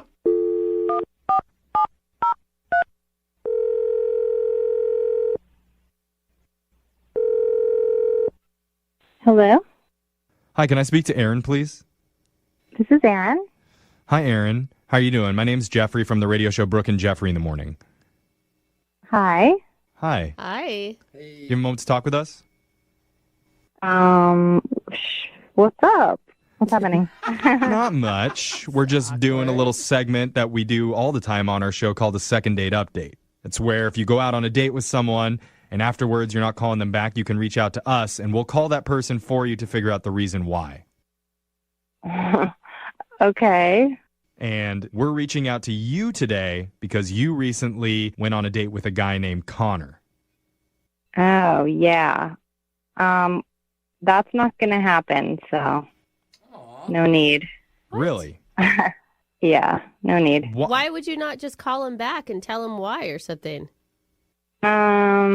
I am just not interested because... The way that Connor described it to us, he said a very nice story about how you matched on Christian Singles and that you had actually matched a year before then, so it was kind of like, it felt like it was meant to be.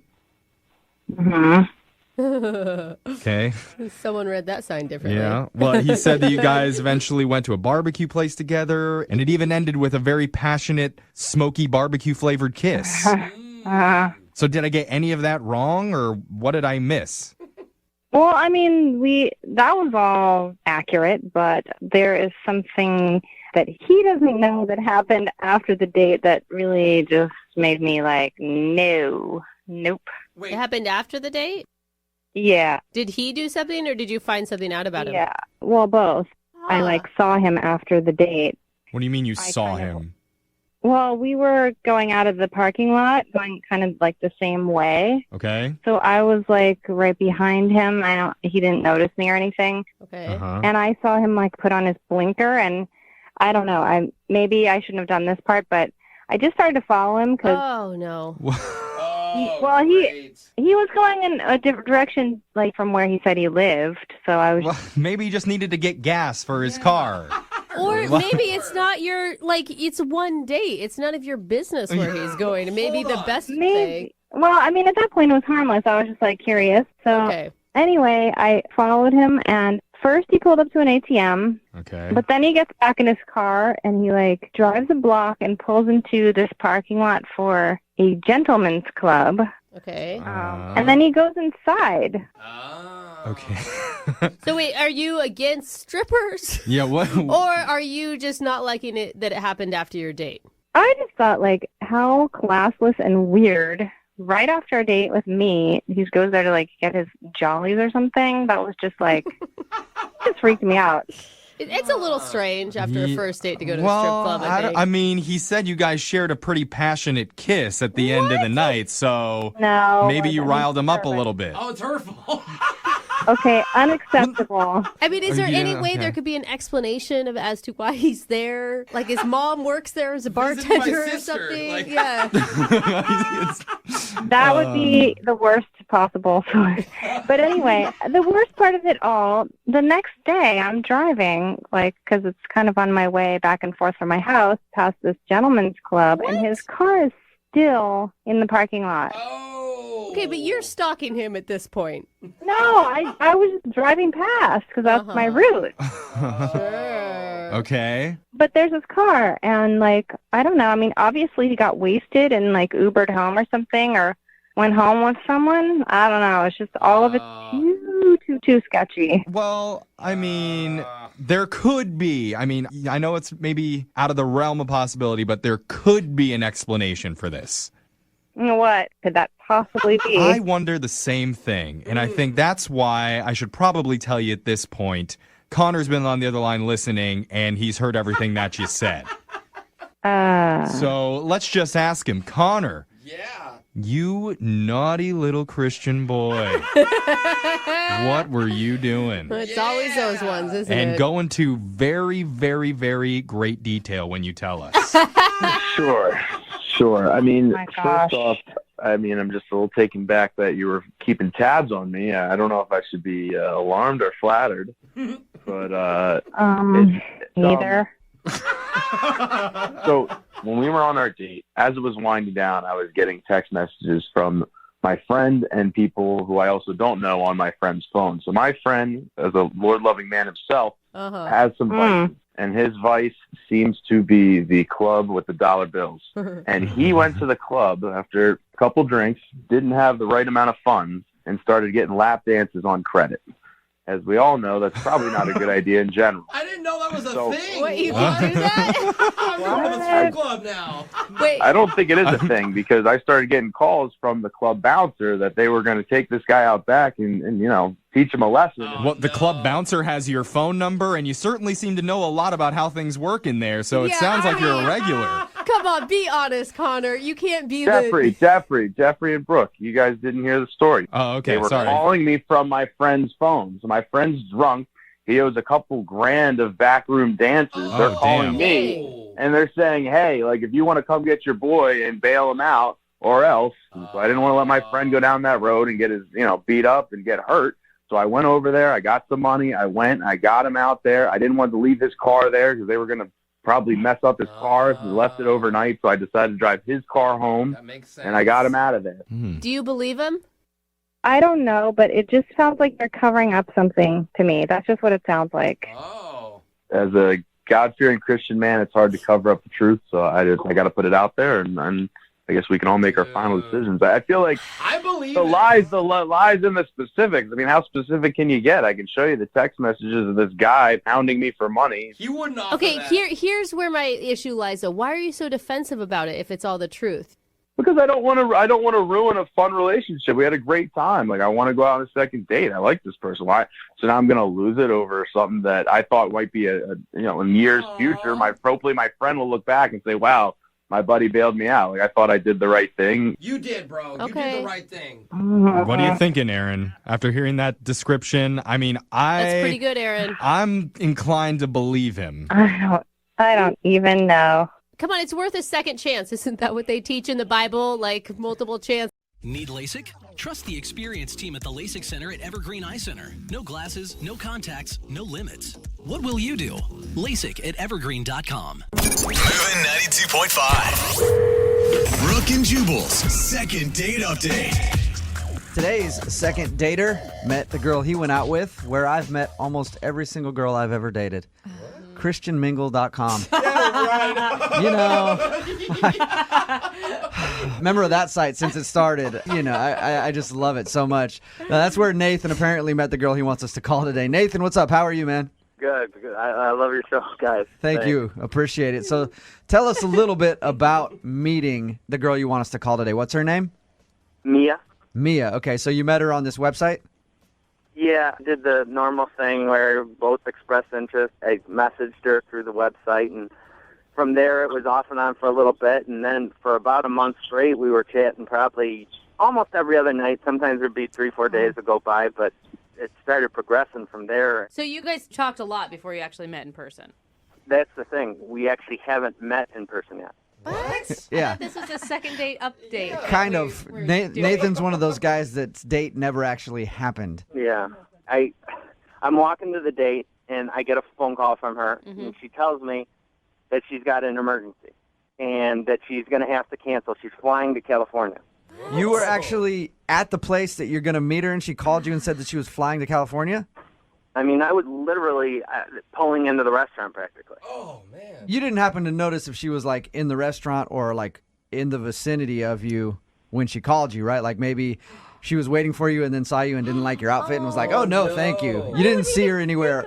Well, look, I've been to meet someone before that I didn't like, and then I just took off when I saw him. No, but you're like the ultimate jerk. You wouldn't spend months talking to him. So you didn't see her around, did you? No, and that's part of the other thing about this that's crazy enough. She doesn't even have a profile pic, so I've never seen a picture of her. Wait, you've never seen a picture of this girl? No, I couldn't tell you what she looks like, and I had asked, and she said I'd rather develop a relationship. Yeah. How do you start talking to someone on a dating website that doesn't have a profile picture? I know that they're out there. They usually have like a silhouette of somebody that hasn't uploaded it or whatever. But why would you? I don't know. I would not talk to somebody on a dating website that didn't have a profile picture. In all honesty, at that point, that day, I just was going around and looking for people online, and it's somewhat near the area, and I just sent a message saying, "Hey, how's it going?" Just casting a wide net. Yeah, I'll be honest with you. That day, I didn't have anything to do. I was on the site. Figured I'd strike up a conversation. Okay. So you went to go meet her, and she called you right before and said that something came up and she had an emergency. Do you believe her, or do you think she was lying to you? Well, I was livid at first and pissed, but the conversation actually went on. She wanted to talk to me while she was waiting for her flight.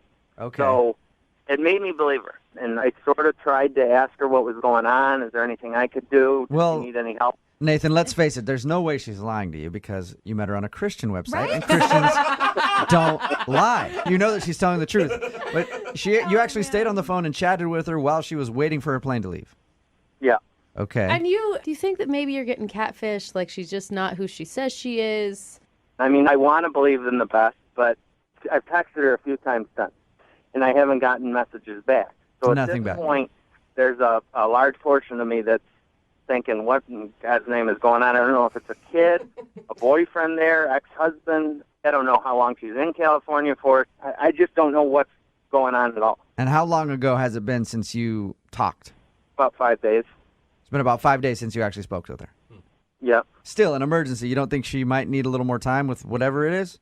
I mean, in hindsight, probably. I might have jumped the gun a little bit, but at this point, I don't understand the missed text messages. Well, and you've got to be emotionally invested. I mean, a lot of people would consider this a relationship, even though you haven't even met yet. For sure. All right, man. Well, we'll play a song, come back, call her, see if we can get her on the phone and get your second date update, okay? Sounds good. Moving 92.5. Brooke and Jubal in the mornings. Second date update. I'm going to be honest. I really don't care if Nathan, who's on the phone for a second date update, gets a second date out of this. What? I just want to know two things about the girl that he was supposed to meet up with on his date. One, what does she look like? And two, why did she have to go to California on an emergency? Yeah, that's all I really want to know. killing me. Yeah, I want to know why she had to bail on him before their date even started. If you're just tuning into the second date update, Nathan is on the phone. He wants to call Mia. They met on a Christian dating website. Interesting note, she doesn't have a profile picture. He was just chatting up people that day, and he has no idea what she looks like. Anyway, they were supposed to meet for dinner, and when he was walking up to the restaurant, she called, said she had an emergency in California and had to go. So we haven't heard from her since, and he's wondering why she hasn't been calling him back. Now, you do believe her that she had some sort of an emergency in California? I don't know. I do believe her, but there's part of me that is just like, why hasn't she reached back out yet? I don't understand it. Why do you have so much trust in this person that you've never seen? Because of the conversations, they were in depth. I mean, who knows? Maybe she's really good, but it was consistent and with just the interest in the stories. I mean, these weren't like 5-minute chats or anything like that. We really got in depth. Okay, cool. Well, I'm going to dial the phone number right now, see if she picks up the phone, and maybe we can find out what happened in California. Or, I mean, if you want a second date, too, I guess we can do that. Yeah. Do you want a second date with her? Let's hear what the explanation is. Okay. So you're just like us. You just want to know what went on in California that you had to call in on your date. All right, I'm going to dial the number right now. All right. Speak to Mia, please. This is she. Hey, Mia, how are you? This is Jubal from Brooke and Jubal in the Morning. From where? Brooke and Jubal in the Morning? The radio show? I'm on the radio. Yes, you are. How are you? I'm fine. I'm calling you because we received an email about you from one of our listeners. Okay. His name is Nathan, and Nathan emailed us because he was supposed to go out on a date with you, and then you ended up having an emergency that you had to go to in California. Since that day, Nathan has been wondering why you're not answering his text messages, so he emailed us to call you and ask why. Okay, this is weird. I know it is. But Nathan wants to know if you don't like him, if you don't want to see him, something like that. If you don't want to see him, just tell us. We'll tell Nathan, and he won't bug you anymore. But other than that, he's wondering if you still want to go out with him. So is there anything that we can tell Nathan from you? Just tell him I'll call him. And sorry, I've been busy. So you do want to see Nathan again? I'm really busy right now, so I just don't know when. Okay. I just don't know when I'll Well, I appreciate you talking to us for a few minutes. We won't take much more of your time, but I just have to know, do you want to see Nathan again? Because it sounds like you don't, the way you said that. If you don't, I'll let him down easy for you. Look, I'm doing some stuff in my personal life that I just need to, I don't want him to be involved in. Okay. So your emergency was legit when you called him at the restaurant and said that you had an emergency. I was speculating that you were lying. I'm in California. You are. Still. Oh, why did you fly so last minute, though? Look, I'm a little embarrassed about it. It was for a job. I don't want Nathan to judge me for it. You're embarrassed about the work that you do? Promise you won't tell him this. Sure. I mean, I'll tell him. I will tell him that you want to see him again, but I won't tell him any other details if they're really embarrassing. So I'm doing a photo shoot for Playboy. What? Oh, yeah, that's right. They started doing that again. I forgot. You're on a Christian mingles site, and you're Just because I appreciate my body does not mean I am not a good Christian. I am just using the body God gave me. Okay, so you're doing a photo shoot for Playboy. Yeah. Nice. Are you serious? Yes. It's a job. Okay, I'll tell you why that confuses me, because he told us about how he met you, and he said on your dating profile, you didn't even have a profile picture. Normally, people that would pose for Playboy would have a lot of pictures on their dating profile. Okay, but also people who pose for Playboy tend to be treated differently because of the way they look. Like, I want Nathan to get to know me for me. Wow. You know, for like, my brain and my personality and not my, you know. You are. And you talked to him a bunch. Yeah. You never brought up what you did for a living? I didn't want him to think I was some hussy or not a good Christian or whatever, because I am. I have a really good relationship with God, and I just happen to do this for a living. When were you going to drop this news on him? Well, I wanted to get to know him, and I wanted him to get to know me, and I wanted to build a solid foundation so that he knows where I'm coming from. You know what I mean? So it's not like, because there's so many stereotypes, and I hate that. There's so many stereotypes of women that pose nude and models and just, you know, there's so much wrapped up in it. And not everybody is the attention-seeking hussy that they're, you know. Right. So that's a stereotype. I don't like that. You got a great body. God has gifted you with wonderful looks. Might as well use them to your advantage and make a little dough. I don't. Right? That's exactly right. And you said that you want to get to know him on another level before you go into all that. Right. Right. That's perfect, because you sort of just did that. What do you mean? Nathan is actually on the other line and heard exactly what you just said. Are you serious? Yeah. You promised. You've already been this far. You might as well say hi to Nathan. Hey, yeah. Someone sounds excited. Yeah. That's the best news I've ever gotten in a second date update. How's it going? Oh, God, I'm sorry. I didn't want you to find out this way. But, I don't even know what to think anymore. I mean, of all the reasons you went to California, this wasn't even anywhere near the list. Yeah, I'm sure. I don't know that I hate it. I don't know that I know I don't like it, but the people in my life, I don't know how they would react if we went down this road and you were in Playboy. Yeah. I don't want to be that person who judges you. I sort of understand where you're coming from. I mean, believe me, it's not like I haven't seen a Playboy before, but I don't know what to think. You bad boy, Nathan. It doesn't make me a bad person. It doesn't make me a bad Christian. I actually love what I do, and I think God made me for this. Nathan Are you saying that you don't want to see Mia because she poses for these type of magazines? I mean, I'd definitely like to see her. The date, this is why I was worried, because guys treat me differently when they see me in person, And, I don't want to be treated differently. You want to be treated like every other uggo out there. I understand, but unfortunately for you, you're not. Nathan, so are you worried that it's the people in your life that are going to judge you if you were to go out with Mia now? I guess I am. Now that I'm thinking about it, if we do end up going out, I guess I'm worried about what other people would think. On the other hand, we had an amazing connection, and I am a guy, I'm a man, so I definitely would like to see her and meet her. Okay. I will say, I know that my husband would have a problem if I was taking pictures naked for other men to look at. Mm-hmm. I mean, he would, period. But it's a job, It's like being an actor and having to kiss somebody else. It's not like that's my personal soul. I mean, yes, it's my body, but my body in this case is just, it's like an accessory. And Nathan, if you like Mia, who cares what anybody else thinks, really? Yeah. You guys had a lot of good conversations and stuff like that. Like, if she was a porn star and you really loved her, then who cares what your parents think or your friends? That one might be a bit different, but... I'm just saying. Yeah.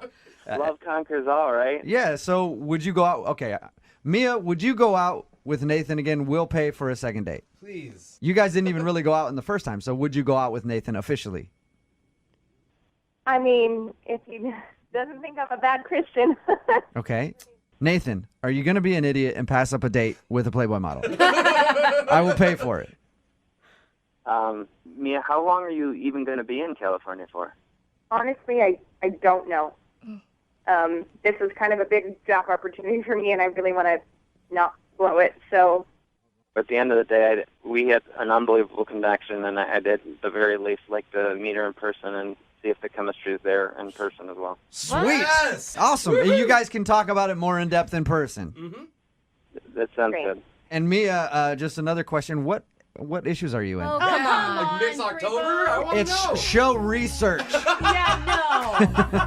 Brooke and Jubal in the morning. Everybody texting in at 78592 wants a date with Mia from today's second date update. Yes, they do. It's Brooke and Jubal in the morning. And if you missed today's second date update, Nathan wanted to call Mia. They actually met on a Christian dating website, and he didn't even see her picture before they met, and I guess she was stunning. Anyway, the reason she wasn't really getting back to him was because she was gone in L.A. taking some photos for Playboy. Because they're doing photos again. Yeah, but Playboy... they stopped doing photo shoots for a while, but now they're doing them again. Yeah, but they're doing the classy ones. They're not doing the nude ones anymore. I mean, it's still like a little racy, right? Yeah, and it's still cool to be a Playboy. You could celebrate the body God gave you as a Christian. I don't see why not. Yeah, I don't see why not either. But Nathan was bothered by it, though. Yeah, well, I've also never been considered a good Christian, so I mean, I don't know if I have the right opinion. Can you imagine, though, not seeing a girl, like, she could be anything, and she's a Playboy model? Like, this guy hit the jackpot. Yeah, it's pretty lucky. But at the same time, he didn't, because he's like, morally, I can't It's like, do this. I will barely even go look at an apartment if it doesn't have a photo up, let alone go on a date with somebody. I know. It's either going to be amazing or a rat-infested mess. Seriously. Moving 92.5. Brooke and Jubal's second date update. I feel really bad for the guy who's on the phone to do a second date update today. Really? Not only bad, but I'm also impressed by his bravery. I read his email about what happened on his date, and I'm frankly surprised that he would be willing to tell this story to anybody, let alone do it on a radio show. Yes. Matt, how you doing? Man, I got a weird mix of emotions because I feel like I'm throwing a Hail Mary here, and I know it's a long shot. You know what I mean? Yeah. The description of what happened on your date is amazing to me. And like I said, I commend your bravery for being willing to talk about this. I mean, this is like I've lived a life where I've done embarrassing things. This has got to be the most embarrassing that bad? that I can think of. Why don't you tell your story there, Matt? All right. So, I meet this really, really nice girl online. Uh-huh. Her name's Amanda, and we agreed to go to this restaurant. And the whole deal was there's a seasonal festival going on I really wanted to go to. I was like, this would be so much fun. So I just kind of picked a restaurant near the festival because I wasn't sure we were going to get to eat. I'm like, I didn't want to be hungry at this festival. I just wanted to be in a good mood. So we go, and it's great. You know, it's my kind of place, laid back. It's got good food and big portions. I like big portions.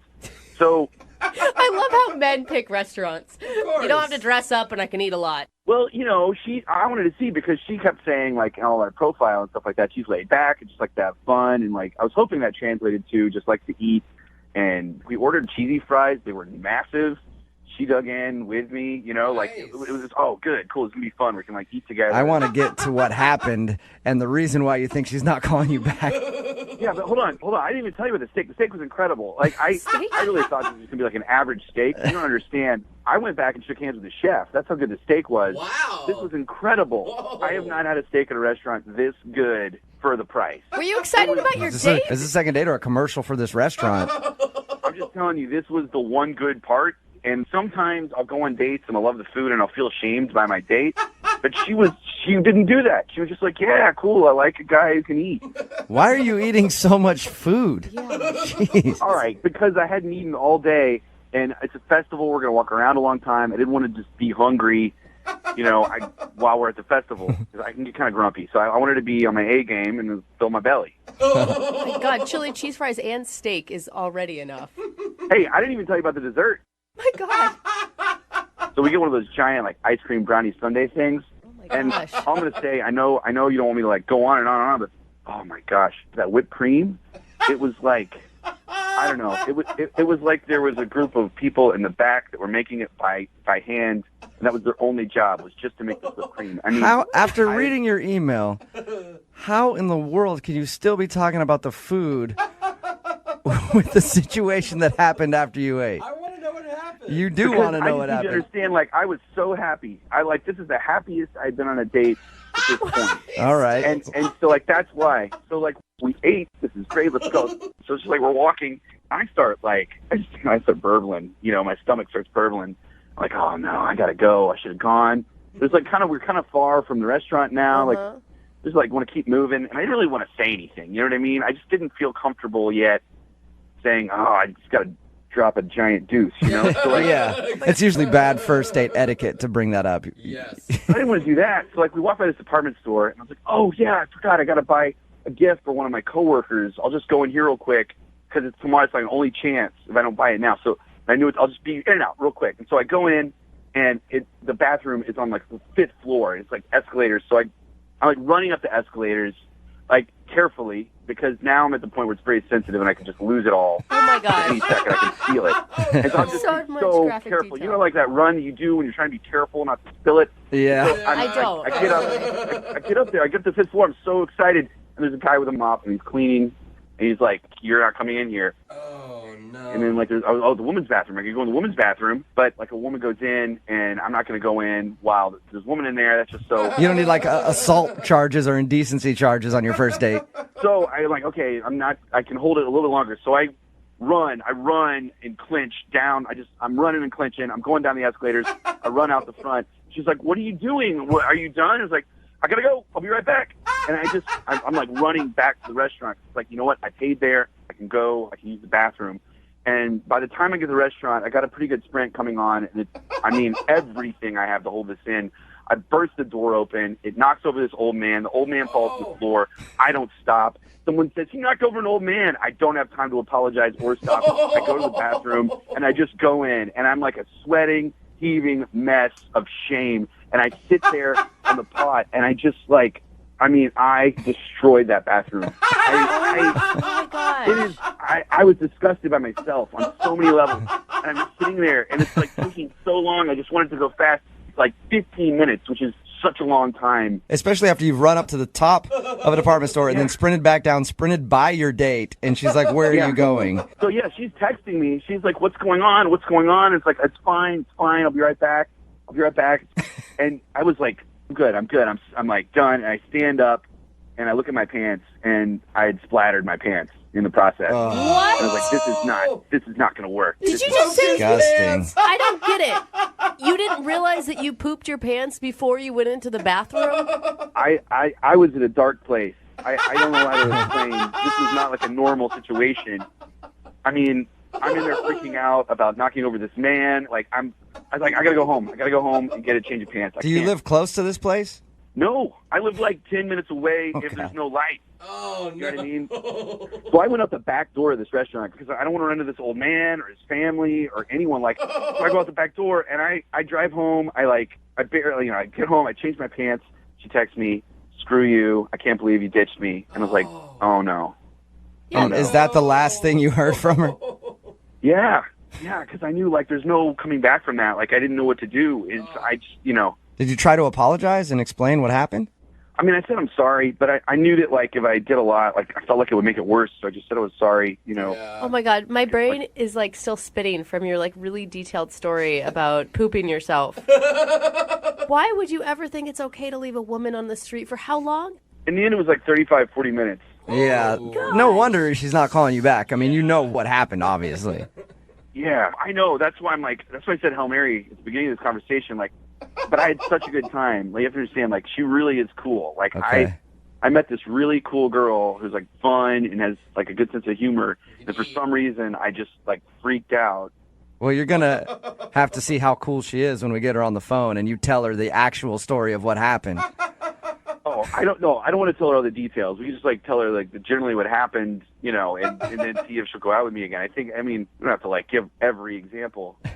I'm just going to take this first part we're talking right now. We recorded your story and play that back for her. Have her listen to that. No. Please don't do that. All right. We'll play a song.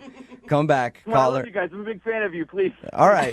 Hey, you're going to have to tell her a little bit, but we'll do it after this song. We'll play a song, come back, call her, and get your second date update, okay? All right. Thank you, guys. All right. Hang on, man. Moving 92.5. Brooke and Jubal in the mornings. Second date update. If you're just tuning in for today's second date update, Matt is on the phone. And yes, if you missed Matt explaining what happened on his first date, it was rather embarrassing. Long story short, he had to go to the bathroom really bad after they had dinner. Tried to find a restroom, didn't tell her what he was doing because he was embarrassed. Ran to the top of a department store. Bathroom was closed there. Sprinted down the stairs and past her. She didn't know where he was going. Into a restaurant. Knocked over an old dude on the way. And people yelled hey, that guy has knocked over this old guy. But he was in a very bad place, so he had to go straight to the bathroom. He ended up going. Took him about 15 minutes, and then he realized that he accidentally had an accident on his pants. So he tried to go home to change his pants, and at that point, she texted him and was like, "It's obvious that you ditched me," and she hasn't talked to him since. We're about to get her on the phone and see if Matt can somehow salvage what happened and get a second date. Matt, are you ready to go? As ready as I'm going to be. Matt, you do realize the last image she has of you is you sprinting away from her on the street. It's not even that you just ditched her, you ran from her. Ran away from her. No, it's not good. It's the worst. It's the worst it could be. It really is. I don't know. I don't know. Yeah. Good luck to you, man. I don't know how you're going to get a second date out of this one. Especially when he's like, no, you don't get it. I pooped my pants. Yeah. Don't worry. Yeah. Now It's not as bad. It wasn't you. It's just that I have no control over my bowels. Would you like to go out again and try this over? All right. I'm going to dial the phone number right now. Get her on the phone, okay? If you guys don't mind vouching for me that I'm a good guy, that would be great. Sure. I'll tell her we're longtime personal friends and that you're a great dude. You're such a liar. That would be amazing. Okay. I'm going to dial the phone number right now. Here we go.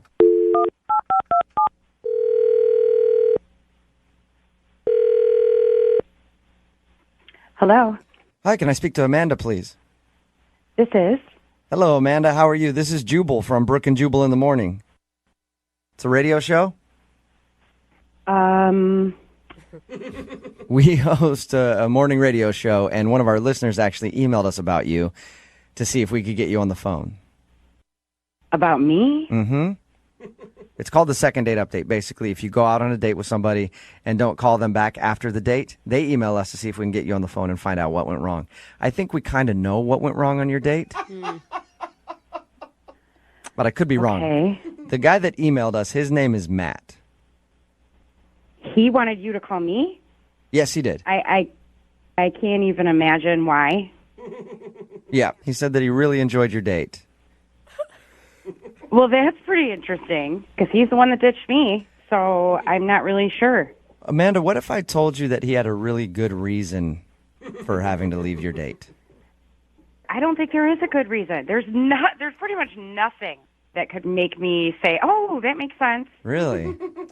I think if you heard his story, you might actually be happy that he didn't come back to you. I can't even imagine that there is some excuse good enough for him ditching me, leaving me standing there by myself to find my own ride home. Well, why don't I let him tell you? Because he's actually on the other line listening and wants to talk to you because he feels really bad about what happened on your date. Right now? Yes. Are you kidding me? No, I'm not. Matt? Hi, Amanda. What do you want? I just want to apologize and explain what happened because I know that it seems like I ditched you and I didn't ditch you. Matt, you did ditch me. I was standing there for a very long time by myself, and that means that you ditched me. No, I know. Like, I've been ditched lots of times before, and I understand what it feels like. It's terrible and feel that way. I had an emergency, and I didn't know how to explain it at the time. There wasn't a way that would have been okay, bad. It was weird enough that you left me standing there to go buy a present or whatever, and then you came back and ran right past me. What's your emergency? I can't even understand why what's your emergency? Okay, so remember when we were at the restaurant, how much food I ate? Yes, I do. I ate a lot of food. Lot of food. Okay. Yeah. So I hadn't eaten all day, and so I had to go, like, worse than I ever have in my life. Completely unprecedented. Did not know how to deal with it. Like to the bathroom? To the bathroom. I'm trying to be polite. To the bathroom. Number 2, I had to go, like, emergency, like, code red. Okay, so as adults, yeah. You couldn't say, like, when we're in the restaurant, excuse me, I'm going to go to the bathroom. But, see, I didn't have to go at that point. I only had to go when we were walking. So I was like, I got to go now. And we passed a coffee shop. You could have said, let's grab a coffee and gone to the bathroom there. I know. We're not in second grade. I don't understand why you couldn't have just handled it. I mean, what am I supposed to do here? Is turn to you and be like, hey, I'm about to crap my pants. I'm on a first date with you. You know, I didn't want to, I didn't know. Maybe I think that was. I definitely appreciate that you didn't say that, but you could have said something. You could have done anything. Hey, let's go in here together and run away to the bathroom. What do you, I wouldn't ask you to come into the bathroom while I have to do that. That's like. Okay, Matt. Okay. I'm not trying to be so literal here. I'm just saying we could have gone into the building structure at the same time so I wasn't standing outside on the street wondering where you were. That would have made sense. That would have made much more sense. It was really upsetting. I was having a good time and I was so frustrated. Then I was cold. Then I got embarrassed because I was completely ditched. I went through so many emotions in that half an hour that should never happen on a first date. I know. I went through a lot of emotions too, and I feel terrible. So you're the victim of this whole thing? I'm the one that was No, you're the victim. You're the victim. I'm sorry. No, you're the victim. My emotions don't matter. That's not the point. You're the one that had the issues. I was ditched. I'm the one that went home and told my friends I will never do internet dating again because look what this guy did to me. I'm the one. You know what? I figured that. I figured you were probably telling your friends, and that's fine. You should tell everyone. I understand that. I want to go on another date with you, and I don't care if that's the story that always gets told. If the bathroom was what you were trying to do and you had to go do it, why wouldn't you come back? We were going to go to the fair. I don't get that. I don't understand. In all honesty, the reason I didn't come back is that I my pants. Oh, my God. And I had to go home. Are you kidding me? I feel like I'm talking to a child right now. I'm telling you the truth. Okay, well, sometimes, and I've never said this out loud, but sometimes it's better to lie than give that many details. So, Amanda, you'd prefer... I mean, I don't know that about you, so, this is how I figured that out. I don't know. I know that. I would rather anything, but knowing that you... I can't even say it. Like, come on. Amanda, that's what happened. Hey, at least he's honest. You know that. He told us about your date, said that he loved going out with you. He really enjoyed it and thought you were awesome, but he had an unfortunate situation where his body was not working with him, and he kind of ruined his pants, and he tried to go home and do this all in a timely manner, but at that point you were done. I don't even tell you, I knocked down an old man, too, when I opened the door, and everyone... hated me. Everyone hated me. Crapped your pants. I'll tell you everything. You crapped your pants. You knocked an old man down. You ditched a girl you claimed to be having a good time with. And you never communicated any of this with anybody. I'm going to say you have some issues, and I'm not ready to go out again. It's not going to happen. Amanda, are you sure? Because I would like to ask if you'll go out on a second date with Matt. We will pay for it. I don't think it's going to be a good idea. Weird. From the recap that you just said, it sounded like a fantastic time. I'm surprised that you're saying no. Look, that's all that's true. All that's true. And good news is, you know that the worst it could go with me is that. That's the bottom. And that's Wait a minute. not a normal bottom. I'm sorry, I can't let you finish. If that's the first date, how is this the worst that it's going to be? It's supposed to be the very best ever. But it's all uphill from here, How are you Amanda. guys siding with him? I don't understand this. Stuff happens, bro. Whatever. If a girl crapped her pants on a date, none of you would ever talk to her again. Yeah, that's very true. I would. I absolutely would. I'd feel so much more comfortable if a girl crapped her pants or burped or did anything gross. I'd be like, that's Well, awesome. you would. You would, because that's your thing. It was just one time. All right, well, so Amanda, no, you don't want to go out with him again. It's not going to happen. I will use it as an example of what not to do for the rest of my life. Brooke and Jubal in the morning. If the bathroom was what you were trying to do and you had to go do it, why wouldn't you come back? We were going to go to the fair. I don't get that. I don't understand.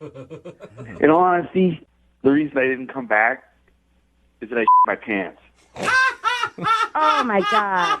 That was a clip from today's second date update. If you missed it, Matt wanted to call this girl Amanda. He knew exactly why she wasn't calling back. She didn't know that he had an accident during the date. But what did happen was they went out to eat, and then they were walking somewhere. He had to go really bad. He tried to go to one bathroom. It was closed. Then had to sprint past her to go to a restaurant's bathroom. It ended up actually getting some on his pants and then tried to go home to change them. But basically ended up ditching her for 40 minutes while he tried to figure the whole situation out. She texted him and was like, I'm done with the date. We got her on the phone. She still didn't want to go out with him because he just ditched her instead of being honest, hey, had a little bit of an accident. Maybe we could reschedule this for next time. But people are texting in at 78592, and they're totally on his side. Almost every single text that has come in say, oh my God, he's adorable. Crappy pants or not, I'll go out with him. How are people okay with adults pooping themselves on a first date? It happens. No, it doesn't happen. I've never pooped myself. Well, yes, I have to go to the bathroom sometimes, but I've never done it in my pants. Happens more than you think. Another text in at 78592 says, I think Amanda should have given him a second chance. She's being way too hard on him.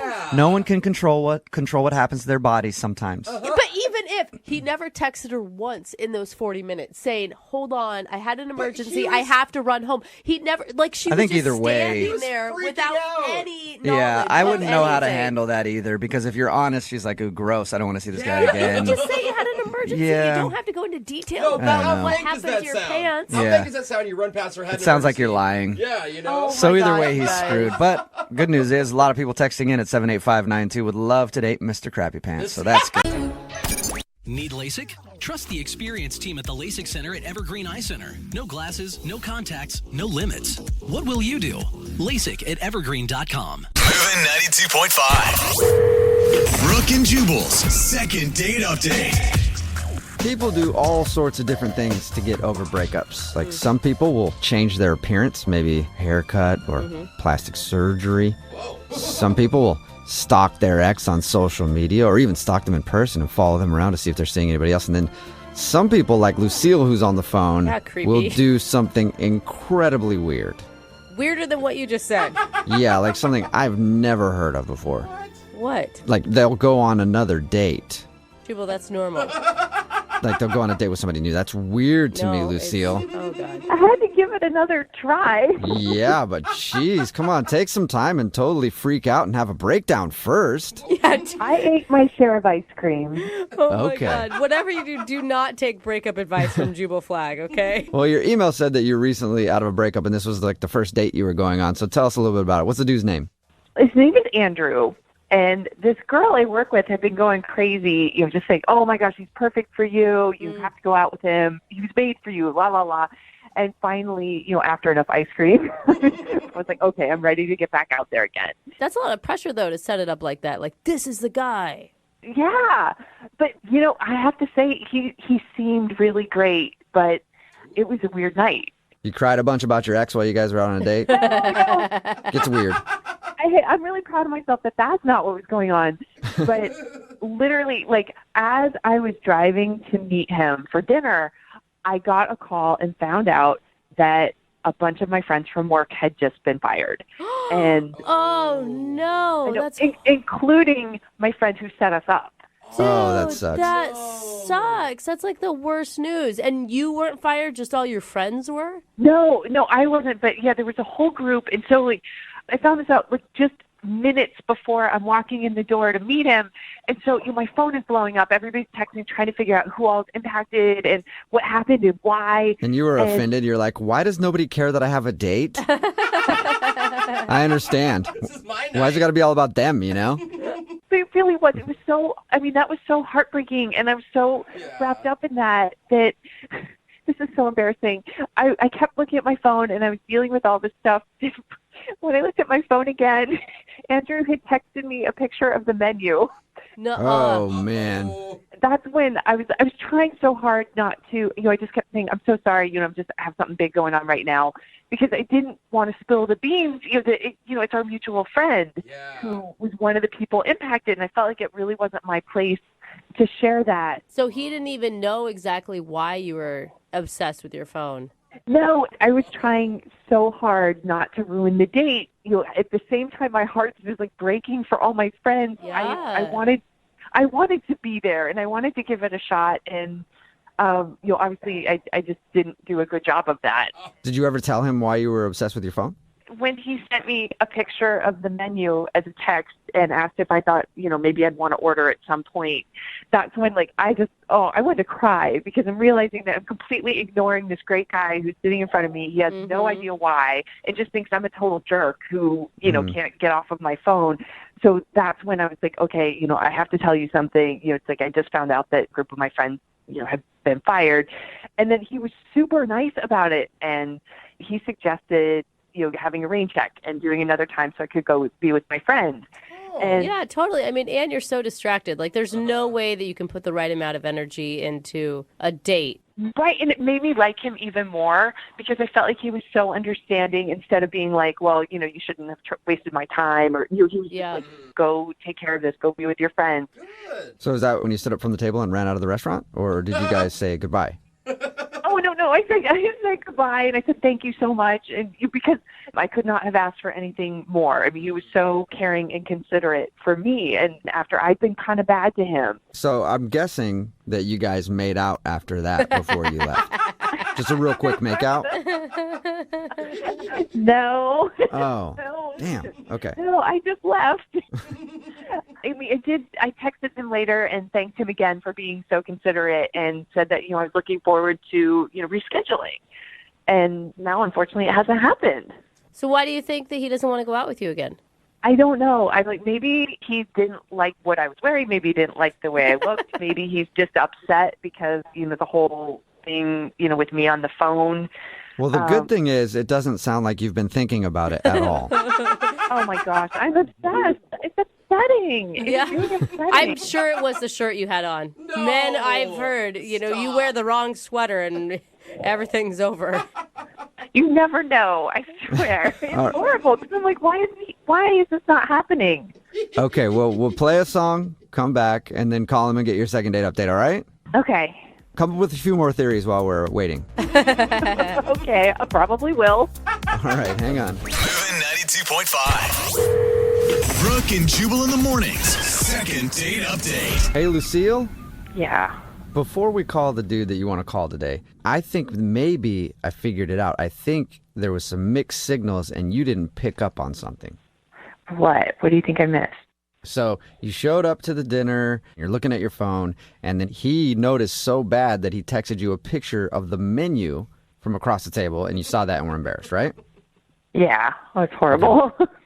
What I think was he sent you the picture of the menu, and he was hoping that you would send back a picture of yourself being like, this is what's on the menu tonight, in my opinion. What? Oh, my God.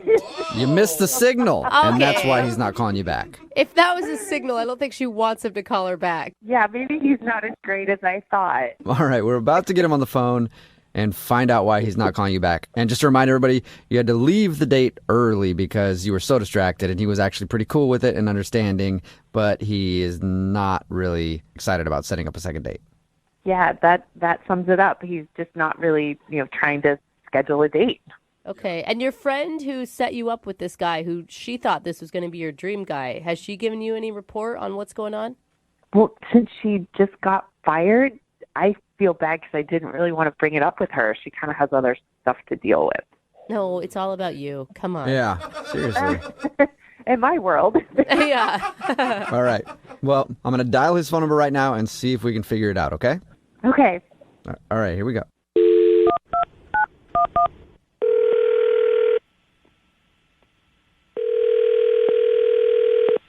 Hello? Hi, can I speak to Andrew, please? This is Andrew speaking. Hey, what's up, man? This is Jubal from Brooke and Jubal in the Morning. Who is this? Jubal from the radio show Brooke and Jubal in the Morning. Just wondering how you're doing today. Well, I'm kind of busy. Was there a reason for this call? Yeah, there's a reason. All right, well, what is it then? Oh, I'm sorry. You probably wanted me to answer that right away instead of just answering the reason part. Yeah, that's sort of what I meant when I asked for a reason. What's going on? I'm calling you today because we actually got an email about you from one of our listeners. Her name is Lucille, and you guys went out to dinner recently. Okay, well, all right. Why did she email you guys exactly? Well, we do a segment on our show. It's called the Second Date Update. That's where if you go out on a date with somebody and then they end up blowing you off after that date, you can email us and we'll get that person on the phone and ask what happened. So I'm guessing she emailed you saying that I'm blowing her off? Yes, she did. Oh, you're on point. Well, it's kind of a weird situation. I would rather not talk about it. I mean, but she thought you were pretty cool and also understanding of the fact that she was distracted on her phone the whole time because her coworker, I guess who's a friend of yours, got fired.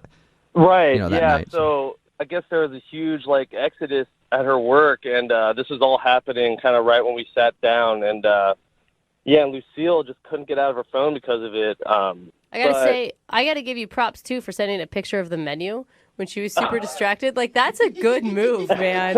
That gets your point across really quickly. I thought it was a little, passive-aggressive, but I didn't know what else to do. I mean, I don't know if you guys been in that situation, but there's no communication. She's got her nose in her phone. Yeah. I was like, if I send you a picture of the menu, will you look at it then? Yeah. You can at least read it off the phone? Yeah, I mean, I don't know. But once I did that, she sort of told me what was happening, and I felt really bad. That was rough. It kind of put the egg in my face a little bit. But yeah, because you'd been probably calling her names in your head up until that point. My God. I could have went way worse in the text. Yeah, that's all right. I was teasing, man. I was looking forward to getting to know this girl, and it was just stonewall. I couldn't get by at all. But is that the reason you don't want to go out with her again? Not at all. I mean, our friend getting fired with a bunch of their coworkers, that's serious business. I probably would have done the same thing. Yeah, totally. But I got to say, I don't feel as bad anymore. Whoa. Why? What changed? Well, I checked in with my friend after the date like she wanted me to. She was obviously really curious to see how it went. And I guess she heard that Lucille, while she was quote-unquote consoling her friends during this hard time, she shot an email to the boss applying for her friend's job. Whoa! After her friend had just got fired? Yeah, our friend had just got fired, and what she originally said was she was trying to make her feel better, but I find out in reality she's trying to steal her old job. And that's just, if she does that to one of her best friends, I can only imagine how she would break my heart. That's just, I've been down that road way too many times. So. But hold on, okay? What? She's not the one that got her friend fired. No, but come on. On the first someone's date, gonna get. Do you usually apply for jobs on your first date with somebody? I've never heard of that before. All I'm saying is that she was trying to make lemonade out of lemons. She saw an opportunity because everybody else had been let go, and that was an opportunity to get a promotion. It sounds like. I hear that. Hey, make lemonade out of lemons whenever you can, but do it in your own house. Don't do it out at dinner with with someone you just met. That's like they got their own lemonade there. And I guess it's a little bit too like, I'm sorry, I'm so distracted. I'm just trying to console my friends and also trying to capitalize on some people that just lost their jobs. So It's I got a lot of stuff shady, going on. Very shady behavior, just in general. And not only is that incredibly rude to me, incredibly backstabbing to her friend. I mean, why would I want to go on a second date with her? Well, I have no idea. And then you can add one more thing to it because she's actually on the other line listening to this conversation and sort of has tricked you now into speaking with her. Jeez. She's on the other line, you said? Yeah, she's been listening to this whole thing and wants to talk to you. Lucille, you there? Hey. Oh, yeah, hi. You were listening that whole time, huh? Yeah, and I think this was just a huge misunderstanding. So you have an explanation. So it did happen then. It is correct. It is accurate. That's what you're saying. If there's an explanation, that means you did it. I'd love to hear this.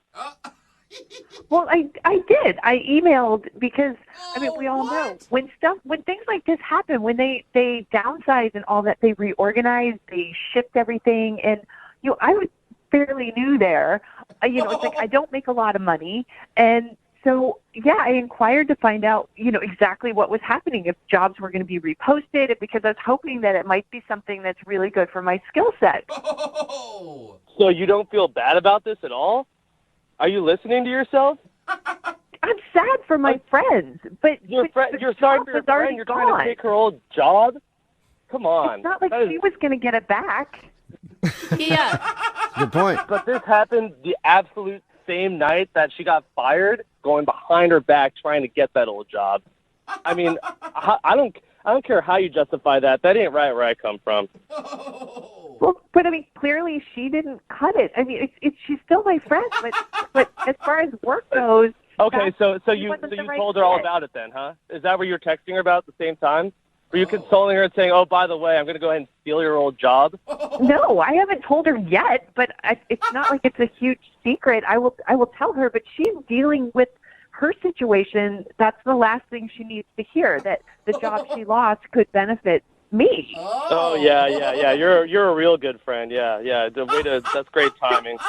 Oh my God, and why are you so mad at her? Yes, I agree that her lying about only consoling her friend was wrong and that she shouldn't have done it on the date, but you're mad from a deep-seated place that she's going to get your friend's job. Well, you know what? You want to know why I'm upset? Because I'm the real friend in this situation and she's not. Oh! But it's business, man. I mean, like I said, she is not the one that got your guys' friend fired. I hear that. So talk to the boss in 1 week, 2 weeks, but not the same freaking night. Well, while you're on a date, too. I think the fact that you're doing that while on a date is probably making it even worse, Lucille. I totally get that. But there was a small part of me that was super excited about a promotion. Was there any part of you that was excited about a new first date? Because it sounds like you're all about the job and not even about me, so I guess I was right. Yeah, but Andrew, your first date isn't going to pay her rent, okay? I was really excited about you, but I'm glad all of this has happened because now listening to you, I realize you have a temper. You're not the boyfriend material I thought. Oh, well, don't say that just yet, Lucille. We haven't asked if we'll go on a date with you. We have to do that before you decide if he's boyfriend material or not. Hey, Andrew, would you go on a second date with Lucille? We'll pay for it. Will I go on a date with her? No, hell no. Absolutely not. In fact, I'm more sure of it now than I was before you called. Okay, well. No problem. I'm not interested anymore. Well, yeah, and plus, now that this dude's dropped off, I'm sure you're already texting another dude to fill a spot. Right? And I say good on you, Lucille. No! That's what I should have been doing right now. Wait, but I'm dying to know, though, did you get the promotion? I'm one of the final two, so I have a good shot at it. Well, that's great news for you. I'm glad something worked out. I'll send you a card that you could wait for it in the mail. Say, congratulations, Judas, you did it. Nice. Brooke and Jubal in the morning. Text in, it's 78592. It says the girl from the second date update is a shark. It's Brooke and Jubal in the morning. No, she's a human being. That's not what they meant. I think it is. I think they meant literally. I think you're right, Jubal. A talking shark? Yeah, I'm pretty sure she was actually a person. We can't even get cell service underwater like that. Yeah. Silly. Okay, I don't know what they meant by that comment. Anyway, If you didn't hear today's second date update, Lucille, the person, not the shark, left her date early because on her way to meet Andrew, the dude that she was meeting, she found out that some of her good friends at her company were fired. But when we got Andrew on the phone, we learned a new piece of information. She was worried that because she was on her phone the whole time, he didn't want to call her back. Yeah. Well, Lucille left the date to go console her friend eventually, but she also hopped on email that same night to send her boss a note asking to apply for her friend's position. Yeah. And so the guy was like, she's a snake for doing that. Again, human, but you know what I mean. But the guy thought that she was wrong for doing that right after her friend had been fired for trying to get her job. Some people are texting in at 78592 saying, hey, whatever, it's just business. Another person said, would you rather have an ambitious woman or a friendly woman? You know that all men just want a friendly woman. Ambitious. Come on.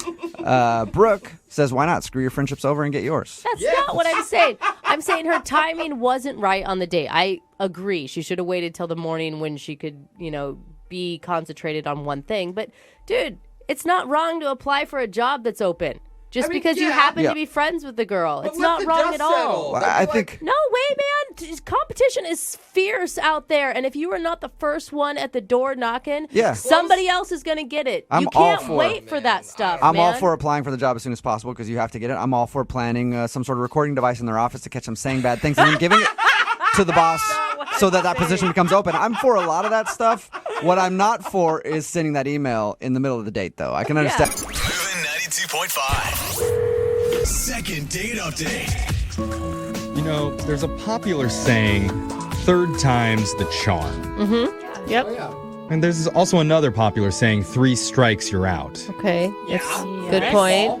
And then Brooke's always 3 sheets to the wind. 3 blind mice. There's a lot of sayings about 3s. Yeah, 2's company, 3's a crowd. 3's a crowd. Yeah. So I don't know if 3 is a good number or a bad number. There is a lot of mixed messages here. Can't really tell. But for one of our listeners, Allison, she went out on 3 dates with a guy recently, and now she's not getting a call back. Well, already she's breaking second date update rules. Well, we're going to make an exception for her, though. Allison, how you doing? I'm doing all right. Appreciate you taking the call, though, with 3 dates. I appreciate that. Yeah. Okay. All right. You sound kind of disappointed already. I don't know, sad. No. I'm really hoping that you can help me out because I think this is a good one. I think this guy is really awesome. Okay. What's the name of this guy that you want us to call? His name's Russell. Okay. And he's really funny, but not in that doofy way or making fun of other people way. He just has a really natural humor that I love. So kind of like me. Oh, yeah. Exactly like you. Yes, it's that unassuming funny. Yeah. It sneaks up on you. It's that funny that you don't notice. Yeah. So where did you meet him? We actually met online. Uh-huh. And it's been 3 dates, but it's been 2 or 3 months because he has a crazy work schedule. Whoa. Oh, wow. It took you 2 or 3 months to go on 3 dates? Yeah. I mean, he travels a lot for work. So it's hard for us to get the schedules together. And the first 2 dates, he seemed really eager to make the date, and it didn't seem like he was being resistant. But after the third one, now I haven't been able to get him to call me back. Huh. So do we get to know what you guys did on any of these 3 dates? Yeah, well, our last date, he took me to one of those wine and vino and art places, where you drink wine and you get to paint. Yeah, those places are cool. That's a good sign because that's a thoughtful date. If a guy just wants to hang out, let's go get Well, it's something also to eat. like a couple's date. Yeah, exactly. That means he's probably more committed if he's willing to stay there for a couple hours and paint and drink. Or he's just trying to impress you and doesn't really care about any of that stuff. By the third date, you're committed. That's a lot of time put into one person. Sure. But do you think that the third date is where everything changed, it sounds like? Yeah, I do. And I'm just trying to kind of decipher what happened. Oh, no. So I don't know if you've ever been to one of those, you're drinking and everybody gets canvases and then everybody's sort of copying this one piece of art. Mm-hmm. And so we're all sitting around, we're doing our painting, it's going really well. And there was this guy who was just kind of off to my left a little bit, and he was a really good artist. I also did notice he was very attractive. Oh, no. You were flirting, huh? Yeah, I mean, he had a sculpted body. More of a 3D artist.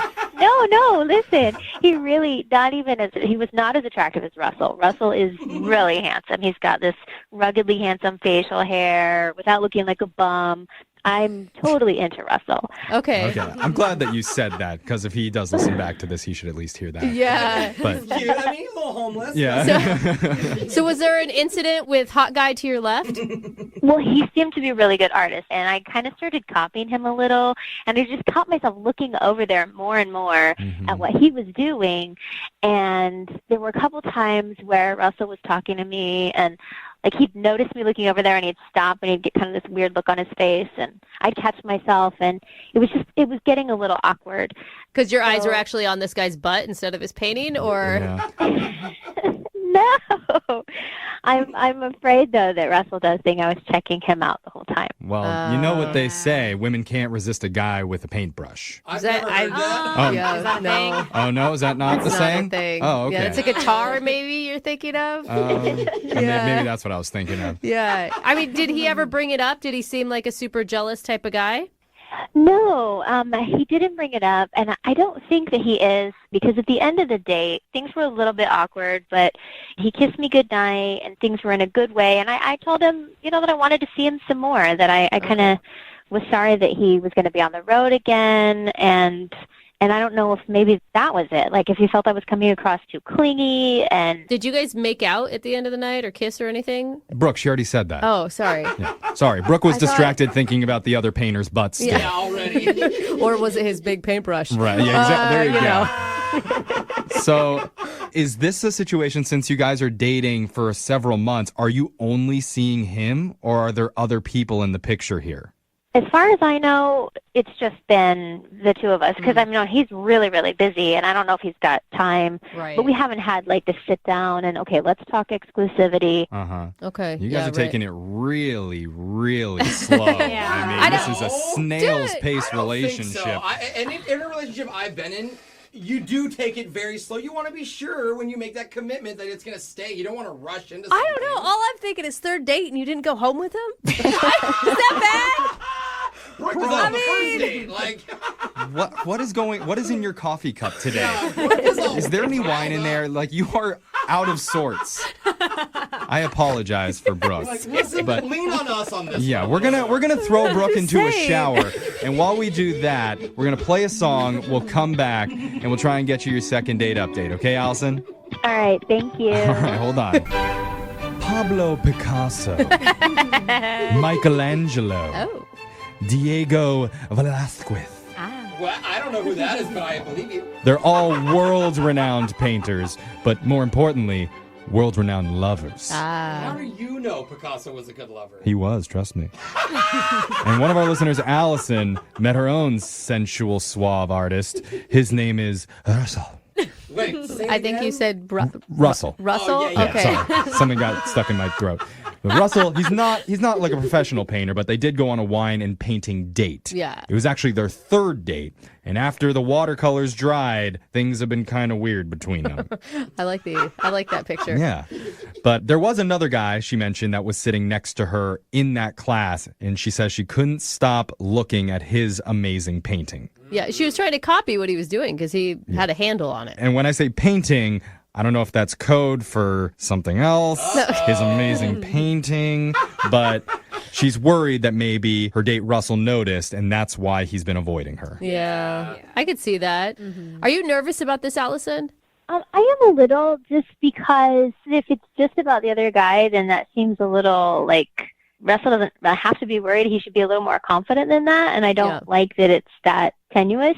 Yeah. But I'm honestly kind of hoping that he got more spooked because of feeling like I'm pushing. So wait, so the whole you want what you can't have, you're pushing away a little, maybe he'll want to... No, because she mentioned that she wants to see him more often than once a month, and maybe that's too fast for him. If he's a snail, I guess. I know. So we'll find out. Let's call Russell and get your second date update. You ready for this, Allison?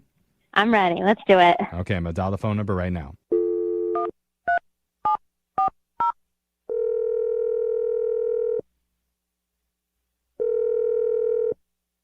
Hello? Hi, can I speak to Russell, please? This is Russell. Who is this? My name is Jeffrey from the radio show Brooke and Jeffrey in the Morning. Do you have a moment to talk with us?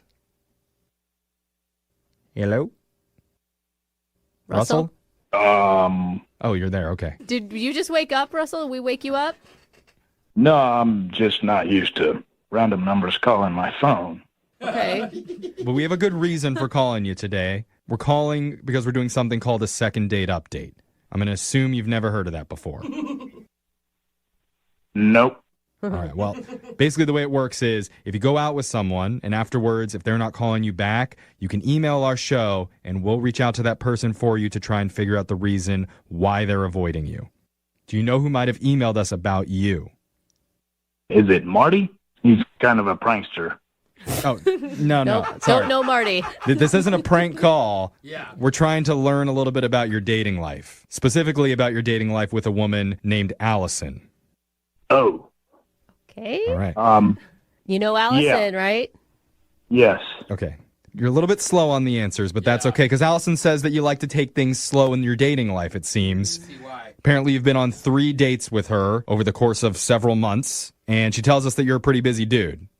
Yeah, I've been swamped with work. Do you like her? I mean, she, I think, seems to be really into you. You guys have spent 3 dates together. That's a good chunk of time. Yeah, I do like her. I've just been on this transitional phase, and, I've been busy with work. What does that mean? Like you're moving or something? No, this is kind of embarrassing, so I don't know if I want to say it or not. Oh, don't be embarrassed, man. We don't judge here on this show in front of people. Yeah. I was like, wait, that's too much. Okay. We'll wait till you hang up, and then we'll judge you. We'll never do it directly to you. That's the honesty. But no, the thing is, Allison says that she had a really, really nice time with you. She told us a little bit about going to the wine and paint night together, and she thought that you guys were a really good match, and she was actually hoping to see you more often. And she said you're really funny. Most people don't think I'm funny, so that's pretty nice of her. She didn't say like slapstick goofy, but Yeah. she said like naturally you're a funny dude. A natural, unassuming funny was her unassuming. words. But the point is, she had a good time with you, and she'd really like to know, like, what's going on? How come she's not able to get in touch with you anymore? I'm going to get back to her in a couple weeks. I've been going through this phase. Okay, well, we can't wait a couple weeks. The segment only lasts a few more minutes, so if you could get to it a little quicker, that would be awesome. Okay, all right, here it is. So we were on this date. Okay. You guys did mention the wine and painting that night, so I'm a little embarrassed, but I'll tell you. Okay. There's a guy that was sitting next to her, and she kept looking in that direction, and he had the biggest, most defined, muscular calves I've ever seen in my life. Calves? Calves. Oh my God, Calves are hard to find. my husband is obsessed with other men's calves too, just because he's got skinny chicken legs, and so is that what you just really liked his calves? Yeah, I'm pretty insecure about mine. I look like Mr. Incredible, one of those Pixar characters. Huge on top, tiny on bottom. Skinny little chicken legs. But what does that have to do with your date? Yeah. I don't know. I felt threatened that she, was digging his, and I wanted that to be my thing, so. You thought she was looking at his calves? I knew she was looking at his calves. Everybody was looking at it. I was looking at his calves. Everybody, whoa. I doubt that. Yeah. I mean, Alexis is here. I think it's only a thing that guys recognize in each other. I don't look at guys' calves. There's a lot more I'm looking for. Yeah. I do hear out of For bros' real. mouths more than girls. Like, guys are the ones who are like, nice calves, dude. So, hold on. This is why you're not calling her back? Yeah, I need a couple weeks to work on my calves, get it bigger. You're doing calf raises for a few weeks to try and thicken up down there? I got a personal trainer, so What? work on it and get it bigger right away. Did you not hear? Like the two women in this room, big calves, not necessary. Not a deal breaker. It doesn't pop up in 2 weeks. You're going to need a lot more time. Is there like a calf specialist that you have to go to do this? You may just have to get implants, to be honest. Okay, I'm just telling you, it's just something that I want to do for myself.